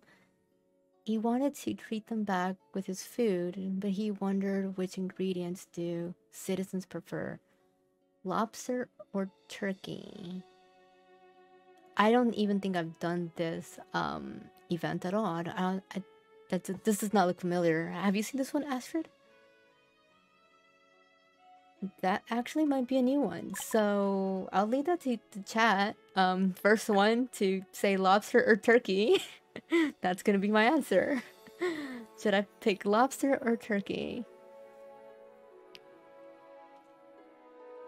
Lobsters it is. Bravery Mix got it first. So lobster it is.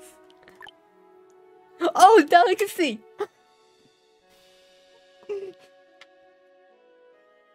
Bravery! For some context, Bravery, the person who just told us to pick lobsters, was the same one who said, "Why'd you get delicacy from the traveling merchant?" Bravery just may even get the delicacies himself. So that was self-fulfilling prophecy you just did.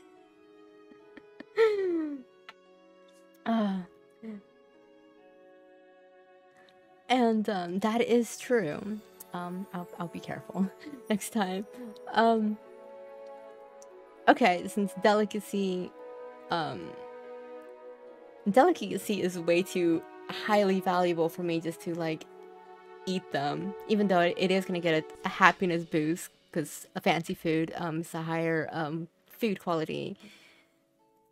I can sell them for a lot more, so I'm gonna hold off to that. Let me see if I have fancy foods. Yes, I have all fancy foods banned. The fancy foods I sell for big money. How about this? I'm gonna sell the delicacies, and in return, we will get a sheep. Yes, so we will buy the sheep with that money. How much would my caravan is en route? I can't actually calculate the exact number on how much the delicacies will be sold. So I saw that I got 200 delicacies. It's selling for 46 silver delicacies each. So if you know the math of 200 times 46. Oh yeah, don't forget to block the delicacies. Yeah, don't forget to block a high quality. Okay, yeah, there it is. Delicacy 46. They're coming in.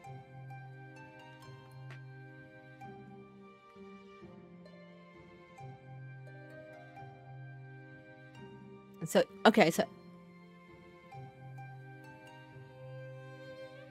Wait, no. It's 200 and... Where are you getting the 92 from? It's because it's 201 delicacy and they each sell for 46.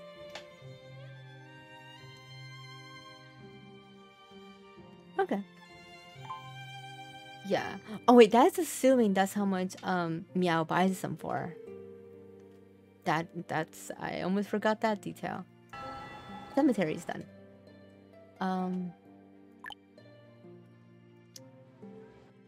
So let's see. Price, delicacy. Delicacy. Yeah, there's 2 delicacies, so I'm just gonna put bow. Oh wow. Meow does not even buy them for that much. He only buys them for 35.42 silver. It's Rania that sells them for 48. So Rania would be the one to sell for maximum profit, but we are trying to get Meow to level 3 for the dense farms. It sucks. I'm not gonna get the full price. 92.46.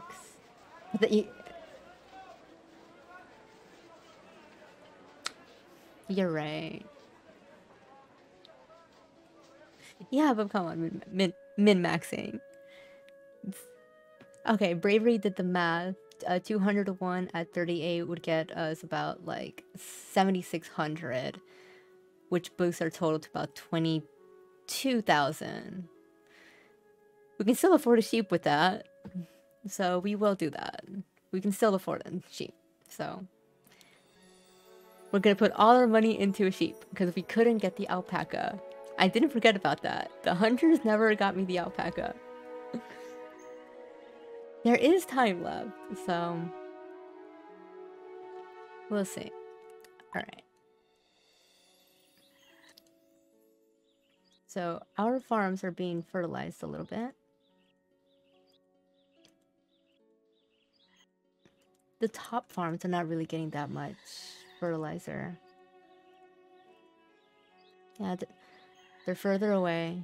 Yeah, because, where is the fertilizer going? Oh, the fertilizer is going to the transfer station. Huh.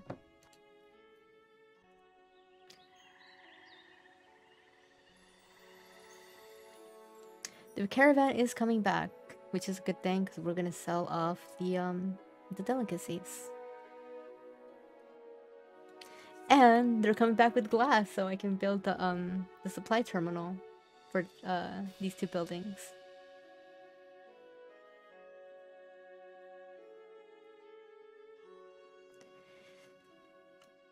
Oh, and they came back with a small profit of like 3,000. So, little bit of trade. Did not get the traveling merchant all stream so far. Let's slow that time down again.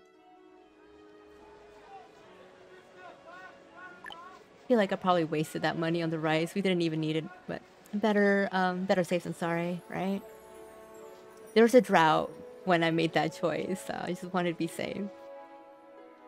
Administrator's term of office has expired. Efficiency of processing instruction. Efficiency of processing structures plus 20%. It's gonna cost me 5,000 to reappoint them. That's expensive when we're cutting it close for the sheep. Wait, what are my options?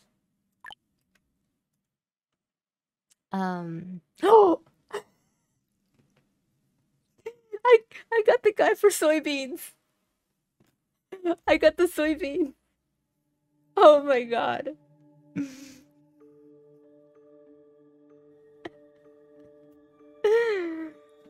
My luck. There it is. That violet luck. There it is. Soybeans. So, yes, we're gonna get soybeans. Forget the interval arrival. Soybeans. Wow. Yeah. That guy does suck. The other administrator, he was whack, useless. Illustration, there it is. We got soybeans. We got soybeans. So that's clutch. So we got to save the 5,000 from the reappointment, and we got soybeans. So, and as you can see, soybean yields 20 instead of the 18. So soybeans is even more. Yes. I didn't get the alpaca just yet, but I got something better. Here comes the alpaca. Just watch. I mean, they have been killing alpaca. Like, there's alpaca meat and wool, so they just gotta catch one of them. Yeah, they gotta find a baby to steal. A baby alpaca. I am running very low on iron. How's coal production? I'll produce a little bit more coal, because now that I have a mine, I can always switch back and forth between coal and iron. But for now, see if I can find another iron deposit. And I just realized this. It's November, and it's not snowing yet because of the warmer weather administrator. That's like almost 2 months extra. So if you're playing on extreme difficulty, you are going to want warmer weather. That really gives you a nice bonus extension on that. Like, look at that. So there's some iron there. Kind of spreading it thin on my iron deposit. They would have to go all the way around just to get that. I'm gonna send them to get that little chunk, and then this chunk up here. Yeah. I was telling them that I'm ready. I'm letting the coal reserves to get a little higher. And like once it hits like the maximum, I can switch it to iron production. Astrid was reminding me to get the that I can use the mine for the iron. But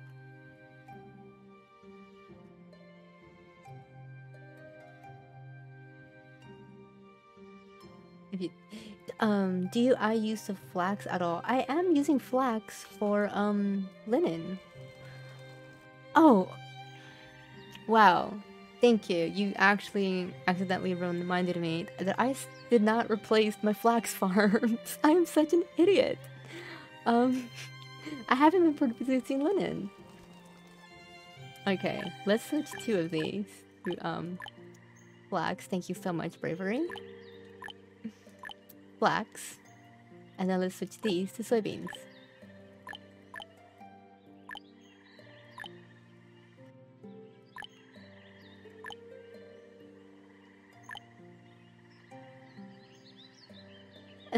A sour, please? Is that what you said? Sour, please. Am I too millennial? Oh, it's a picture. I have no idea what that of a dancing guy. Yeah, I don't know that reference. So we got some pumpkins. Did I not ban the pumpkins? Oh, the processing plant is being used. I've been making a veggie salad. Oh, okay.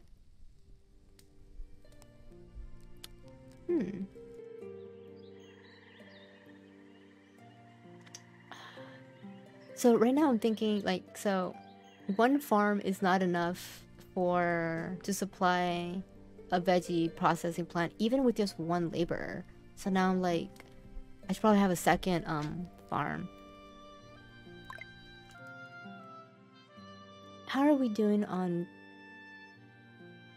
My pea production was actually barely keeping up at 6,500. My soybeans will be yielding more. I think I'm just gonna keep it at just one pumpkin farm. Like, I don't have to feed everybody simple foods right away just yet. Just a little bit of simple food production will be enough to get their happiness up. 17% food ration. It's not bad. So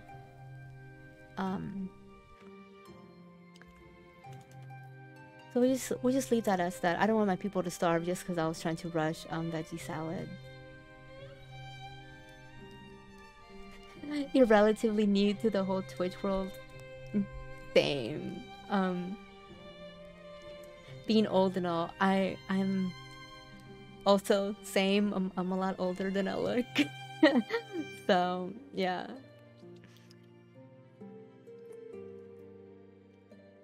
No, we are not going to play Gas Violet 8. I mean, if they want to, they can try. But I will not confirm or deny anything.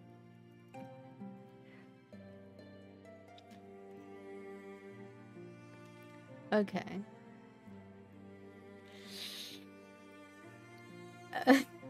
Like no older. I'll just say that 21 was a long time ago for me. That's all I'm gonna say. That was a long time ago.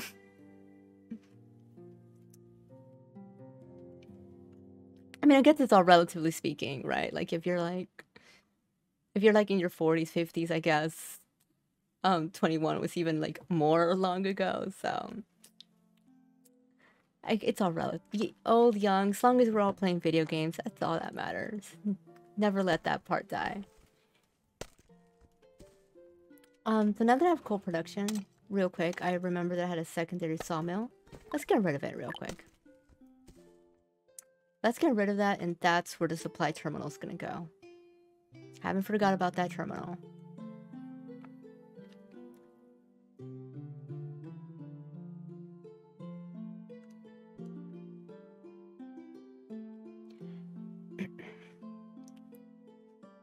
Body is so much older than your soul. I think we can all relate to that. Our body is way much older than all of our souls.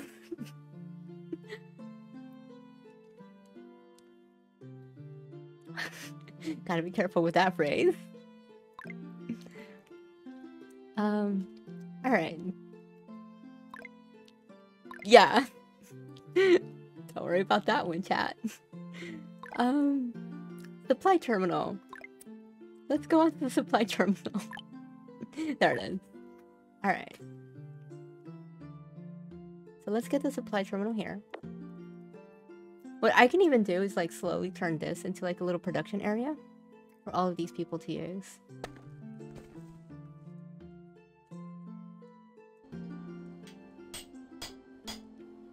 I can even like move the smithy up here too. And so the smithy can receive some items. I just realized that this was probably not the best place for the smithy because it needs timber and iron. My timber production's over here. I should have put it closer. I'll move that in a bit. Astrid, what's my runtime? 2 hours 17. I got a little bit of time going in there. It's the official production district now. My layouts are always subject to change. By the time I'm done with this, hopefully I get to that point, it's gonna look drastically different. But for now, it's gonna be a little production district. Supply terminal. Alright, let's see how the supply terminal works. A little recap from the video. So with this thing, the suppliers, or they're called porters. I swear these guys should be called the suppliers. So these guys are called porters. Porters will bring items in to the terminal. So what I'm gonna bring, the winery needs oats and coffee beans.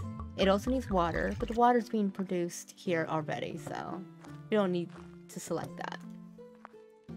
So let's just do oats. Item not found. Let me guess, I ran out of oats. Let's just love that if you don't have an item in your inventory, you can't find it in your logistics buildings, like delivery station and supply terminals. Alright. We're gonna have to wait till we get some oats, unfortunately, just to be able to select it into this building.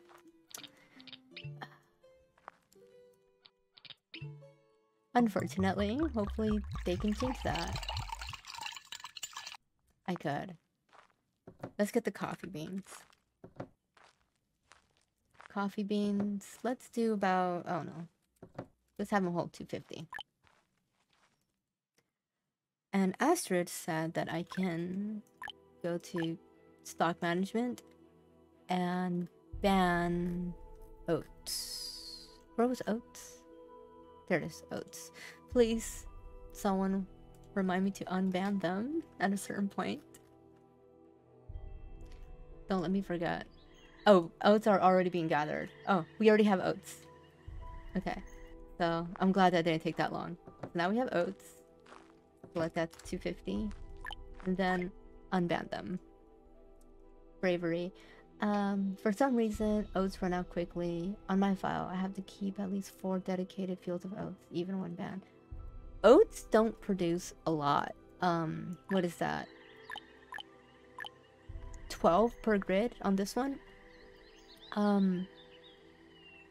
Wheat is the way to go. But that's another seed that you have to buy or get from an administrator. Wheats produce more than oats, and it's basically just a better alternative. Kind of like how sheep is the alternative to alpaca.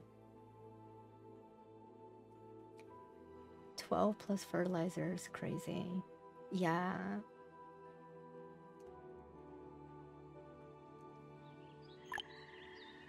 Oh. Yeah, use wheats. Wheats are better than oats. I like how a giant tree is growing right in the middle of our settlement. And I think I like that so much, I'm gonna leave it there. We're just gonna have a giant tree here. The soybeans. How's the soybean production? It's getting there.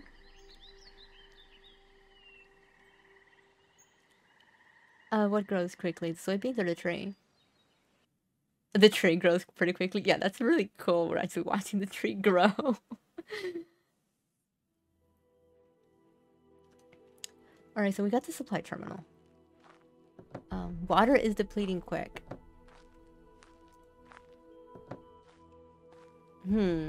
I'll keep an eye on that. Thank you for letting me know. It might be fine because as long as they hit the production limit, they stop working. And since the production limit is at 1,000, I'm not too worried if it like dips just a little under. It's just, oh, some got used and then they'll just make some more.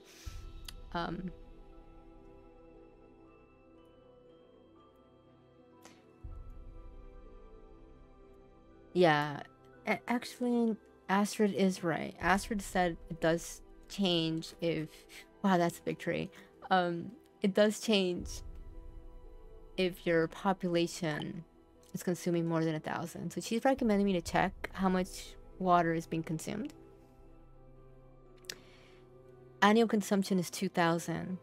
And Astrid recommends to have the production limit higher than that number. So we're not running into this little issue. So I'm going to take her advice. Increase that to 2,000. Because that is how much they use annually. So we'll see how that goes. And a merchant ship just arrived.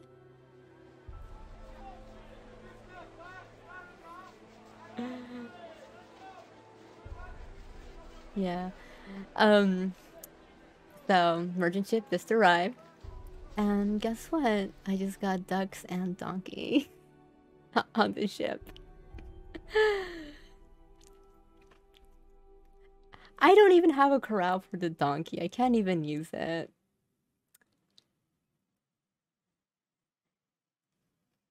Yeah, so ducks produce feathers, and it produces it at a higher rate than geese. So sheep is the alternative, the better alternative to alpaca. Ducks is the higher upgrade to geese. So, will I have enough money? Did I ever sell the delicacies? I never sold the delicacies. 1 second, hold up. I still have the delicacies. Alright, I'm gonna get both the sheep and the duck right now. Let's sell the delicacies. 201.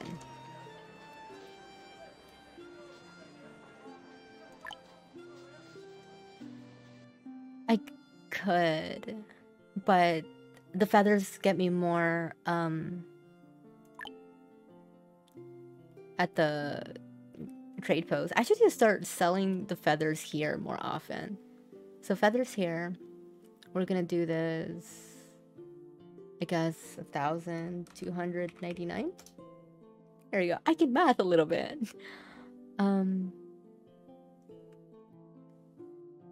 Wait, no. Let's. I had the clothes and the tools being sold. Let's sell those first, because those sell for 8 each, and feathers is just 5. Clothing. I just realized Meow is not buying them for 8. She's buying them for almost 6. Whatever. About 300 of those. And then tools. Let's sell 300 of those too. And then we're gonna get this. The rest is gonna be the feathers. That's gonna be $6.99. Yes, $6.99. I can mental math just a tiny bit. All right. That's 14,000. I'm definitely gonna have enough for that duck and the sheep. All right. How are you doing? Good on paper. We still got a couple paper. For production. What's the other one? Bandages. Where's the bandages? Household goods. We're good on bandages. Let's get some construction materials. Cuts down. I like having 100 of each. Glass, let's get 20 glass. Bricks, 20 bricks. Steel's 100. I don't need building kits yet.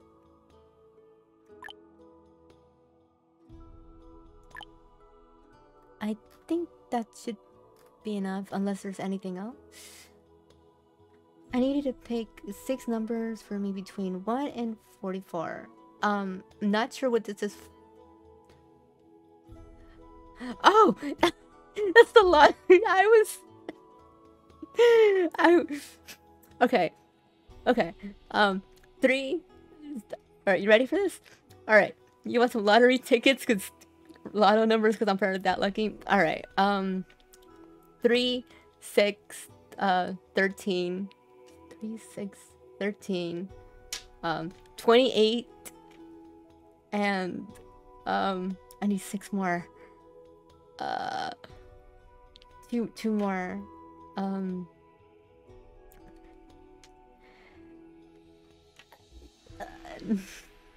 I'm bad at the lottery. I don't know. 20 and 32. There it is. I hope you caught that because I forgot my answers.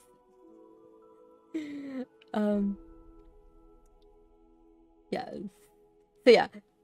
6, 3, 13, 20, 28, 32. That's the violet luck numbers. See if that works for you. Because apparently I get animals, I get blueprints, I get soybeans in a single stream. That's lucky. Alright, back to purchasing this. Buy insurance. 6 people.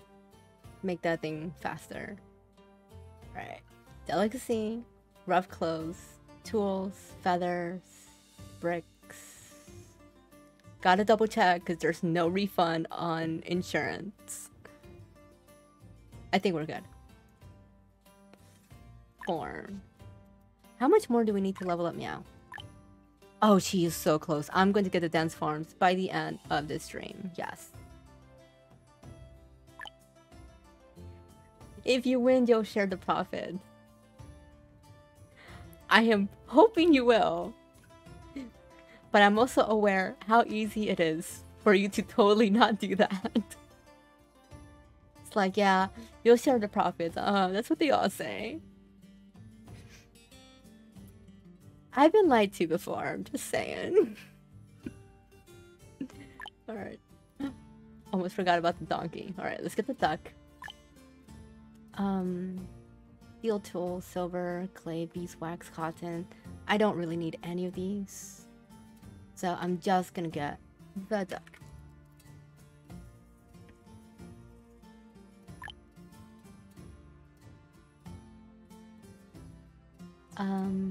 There it is, new livestock.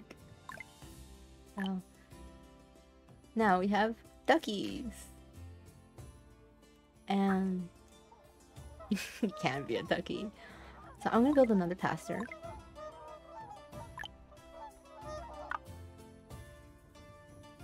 And that's another thing. Maybe on the next stream I'll do fodder for... I'll do fodder to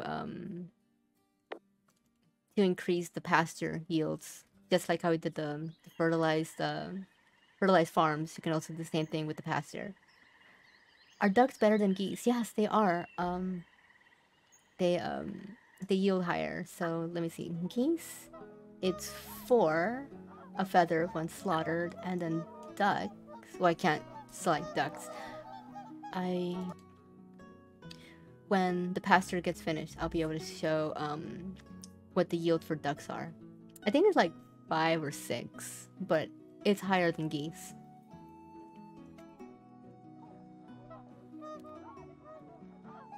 Chickens are the ones that lay eggs, right? Yeah, not the idle chicken. There's idle chickens and the chicken. All right. There's a lot we did. We got the mine for some fuel. We got... This tree is actually getting in my way. We just got ducks. We got a supply terminal. That's keeping this place full. So yeah, so the supply terminal right now has coffee beans and oats. So when these people need... Oh yeah, you can see it right... Oh, he's... Wait, where are you carrying your items? Oh, he took the oats and took them home. What the hell? Yeah. Yeah, so oats is not banned yet. I don't want to ban oats just yet, because if I start banning like all the raw food, they could starve. But at some point, I do have to ban oats. So they can just be used for the winery. But I was trying to show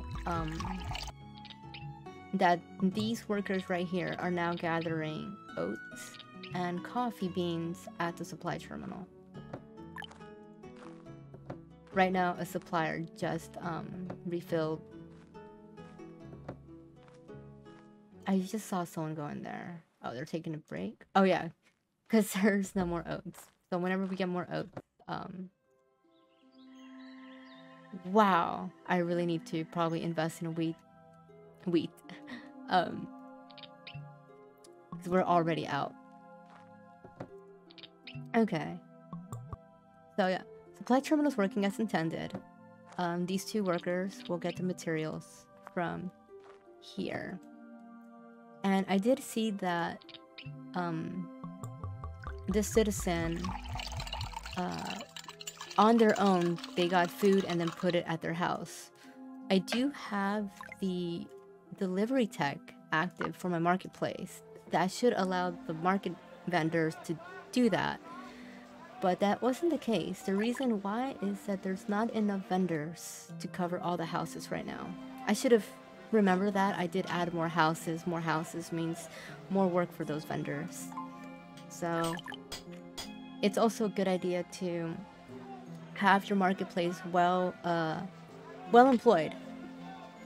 So vendors are the ones that keep the houses in stock with food, water, and fuel, instead of production workers. Like this guy right here, he stopped working so he can bring food back to his house.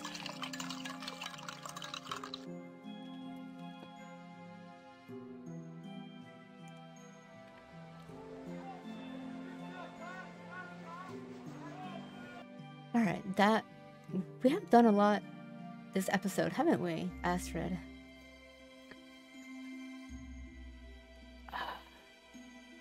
Two and a half hours. All right, so 2.5 hours is kind of like where I like to have my streams at. It's a lot for me to edit when I go back for YouTube. So, all right, I'm at ×5. Let me do a small recap to double check if there's anything else I need to cover. What did we do today? We upgraded our fields to standard farms, so they're now fertilized. Even though we're not getting like 100% fertilizer every year, that's because we're not producing enough fertilizer to cover just yet. As we get more animals, that's going to be producing more poop. We'll have more fertilizer. We'll have more compost buildings, and it's more resources to create more fertilizer. More fertilizer means that these people will have their farms more fertilized for higher yields. So that's one thing we did. We just got the duck. Almost forgot about that. We just got the duck. So we're gonna place this here. So yeah, so the duck yields 5 feathers instead of 4, and produces more meat. It's 10 duck meat compared to the 8. So ducks are better than geese, and we got that from the merchant ship, because apparently I'm really lucky. Check the yield for ducks. I got you, Domain. Thank you for the reminder. And so yeah, that's the yields. 5 feather, 10 meats compared to 8 meats, 4 feathers. And this number will change depending on the kind of pasture you're using. If it's I'm pretty sure the corral has that 50% yield bonus. Corral. Yeah, and the yield increases by 50%. If you put them in corrals, then that would probably be higher, like around 7 or 8. And then on top of that, you can add fodder, and you can build a mill, so you can give it the fertile soil or the grassland bonus. So these numbers is just like very low on what you can really push out in a single pasture. So right now, it's just 5 feathers, 10 meats. What else? I increased the production limit for clothes and tools, so I can sell the excess. I actually didn't get a traveling merchant this stream. Wow.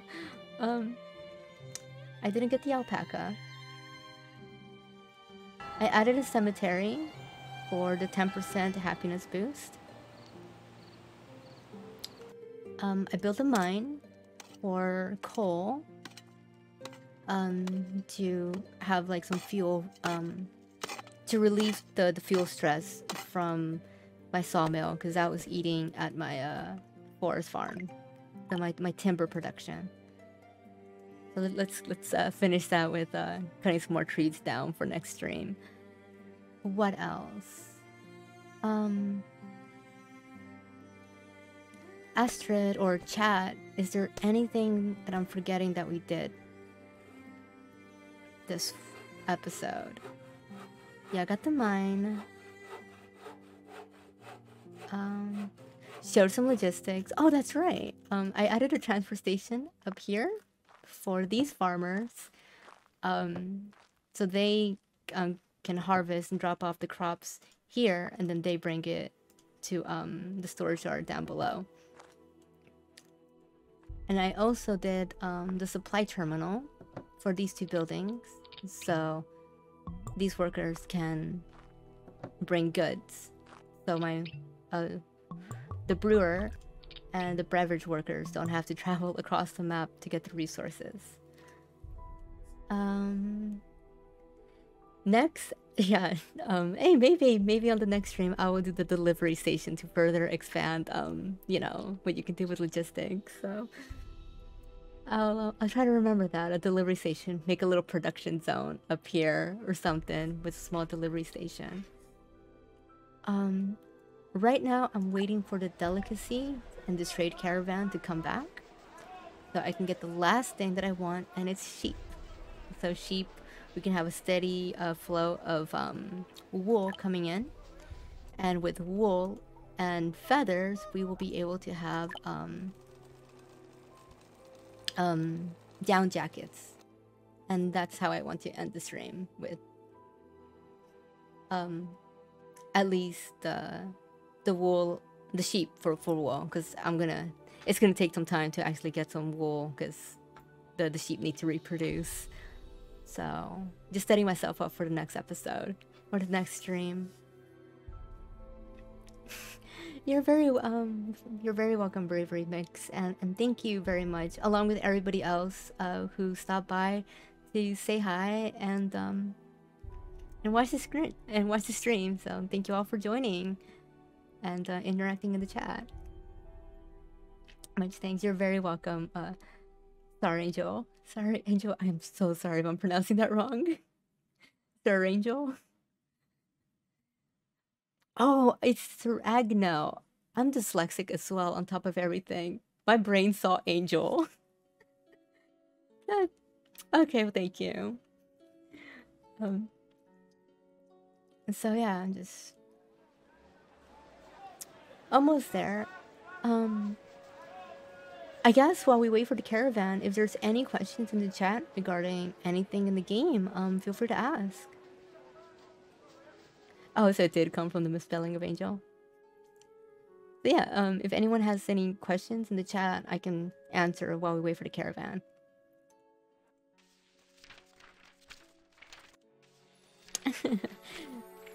That's okay if you have more questions. And a winning lotto ticket.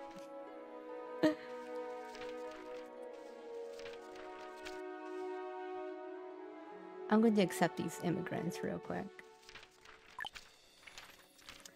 Oh, and another thing we did was we got some tech to cure cholera and measles. I just got some immigrants and someone has cholera, but we'll be fine. A quick trip to the clinic and cured.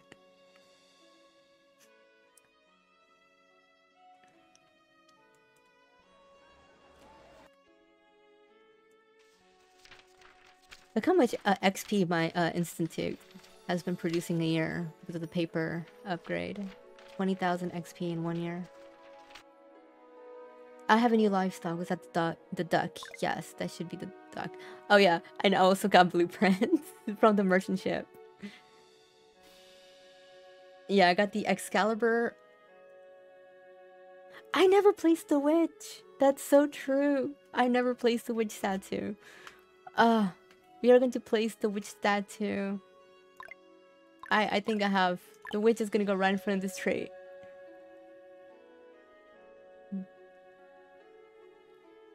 Or will... Oh, so that's the hitbox. That red part seems to be the hitbox of the tree. Let's put it right in front of it. This witch is the protector of the tree. It's gonna call... Oh.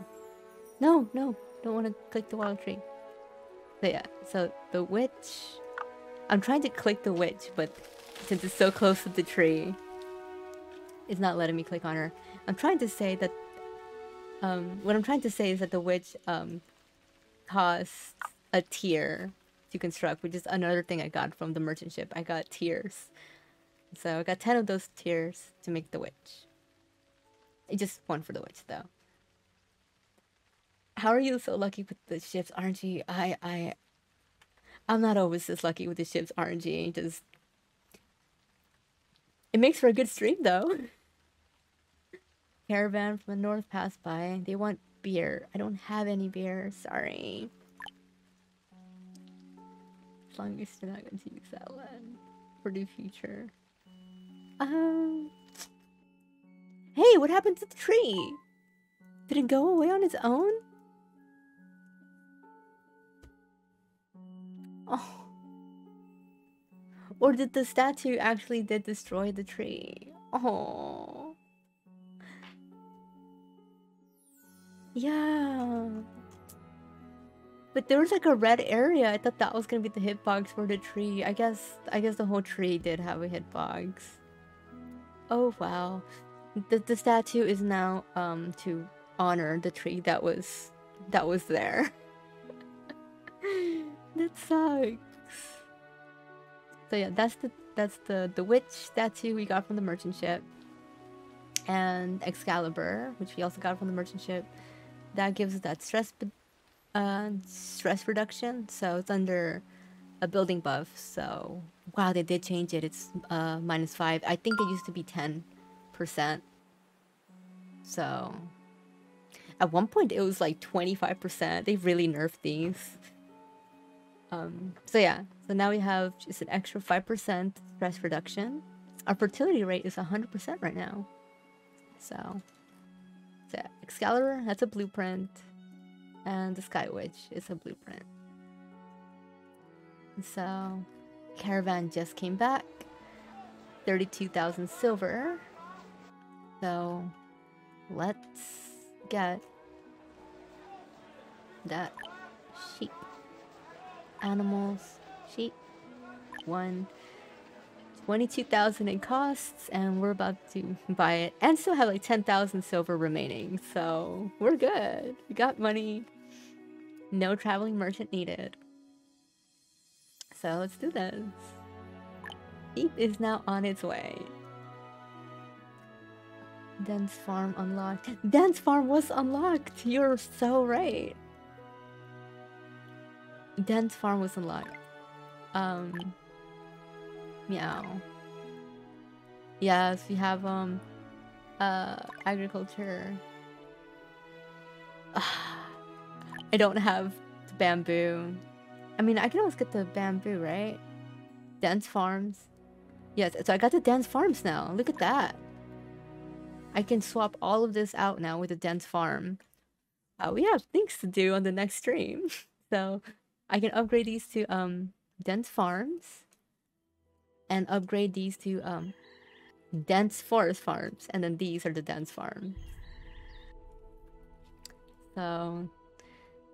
And that's just year 18, so we're doing pretty good. All of this within the first 20 years of the game. So now that we have unlocked, first let me get this pasture. Getting way ahead of myself. Let's get this 16 by 8. And then... Okay, so... Delivery ship has arrived with my sheep. Where is it? There it is, look at the little sheep. Wait. It's a sheep. It's the... Astrid keeps calling it the shep. It's the shep. It's the baby shep. So yeah, I'm just waiting for the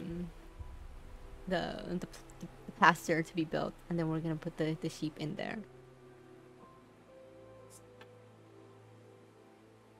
Have you noticed that if you don't have a livestock on the field, you lose it from the list? That's because the animal died. So if I don't put this sheep in a pasture within a couple years, it's just gonna die. And there it goes. So make sure you put it into a pasture as soon as you can so it can reproduce and you don't have to lose the sheep.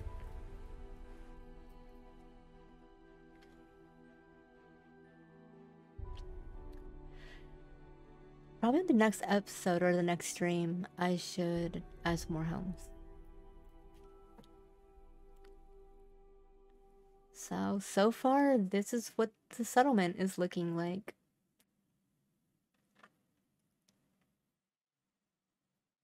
Yeah. Yeah, so in case you didn't know, the sheep and the animals that you buy do die. So make sure you put them in a plantation. Not a plantation, pasture.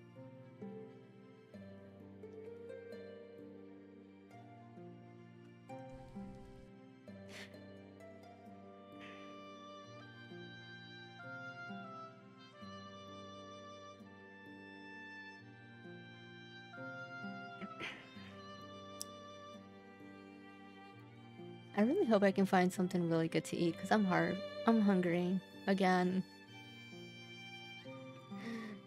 That's my body telling me end the stream. Oh yeah, I felt that one. My stomach is not happy right now. All right, there. Pasture's done. Let's get that sheep in. Never got the alpaca, but we got the sheep. Sheep will produce wool. It also produces mutton, and it's gonna produce some fat too. So buffalo and sheep are now producing fat, and fat can be used for soap making and stuff. So dumplings. Did I just get dumplings? What happened? Bravery, you randomly said dumplings. Tiny dumplings? Oh, dumplings to eat? I don't have dumplings to eat, but that'd be pretty good. I could go for dumplings. Some pork dumplings, yeah.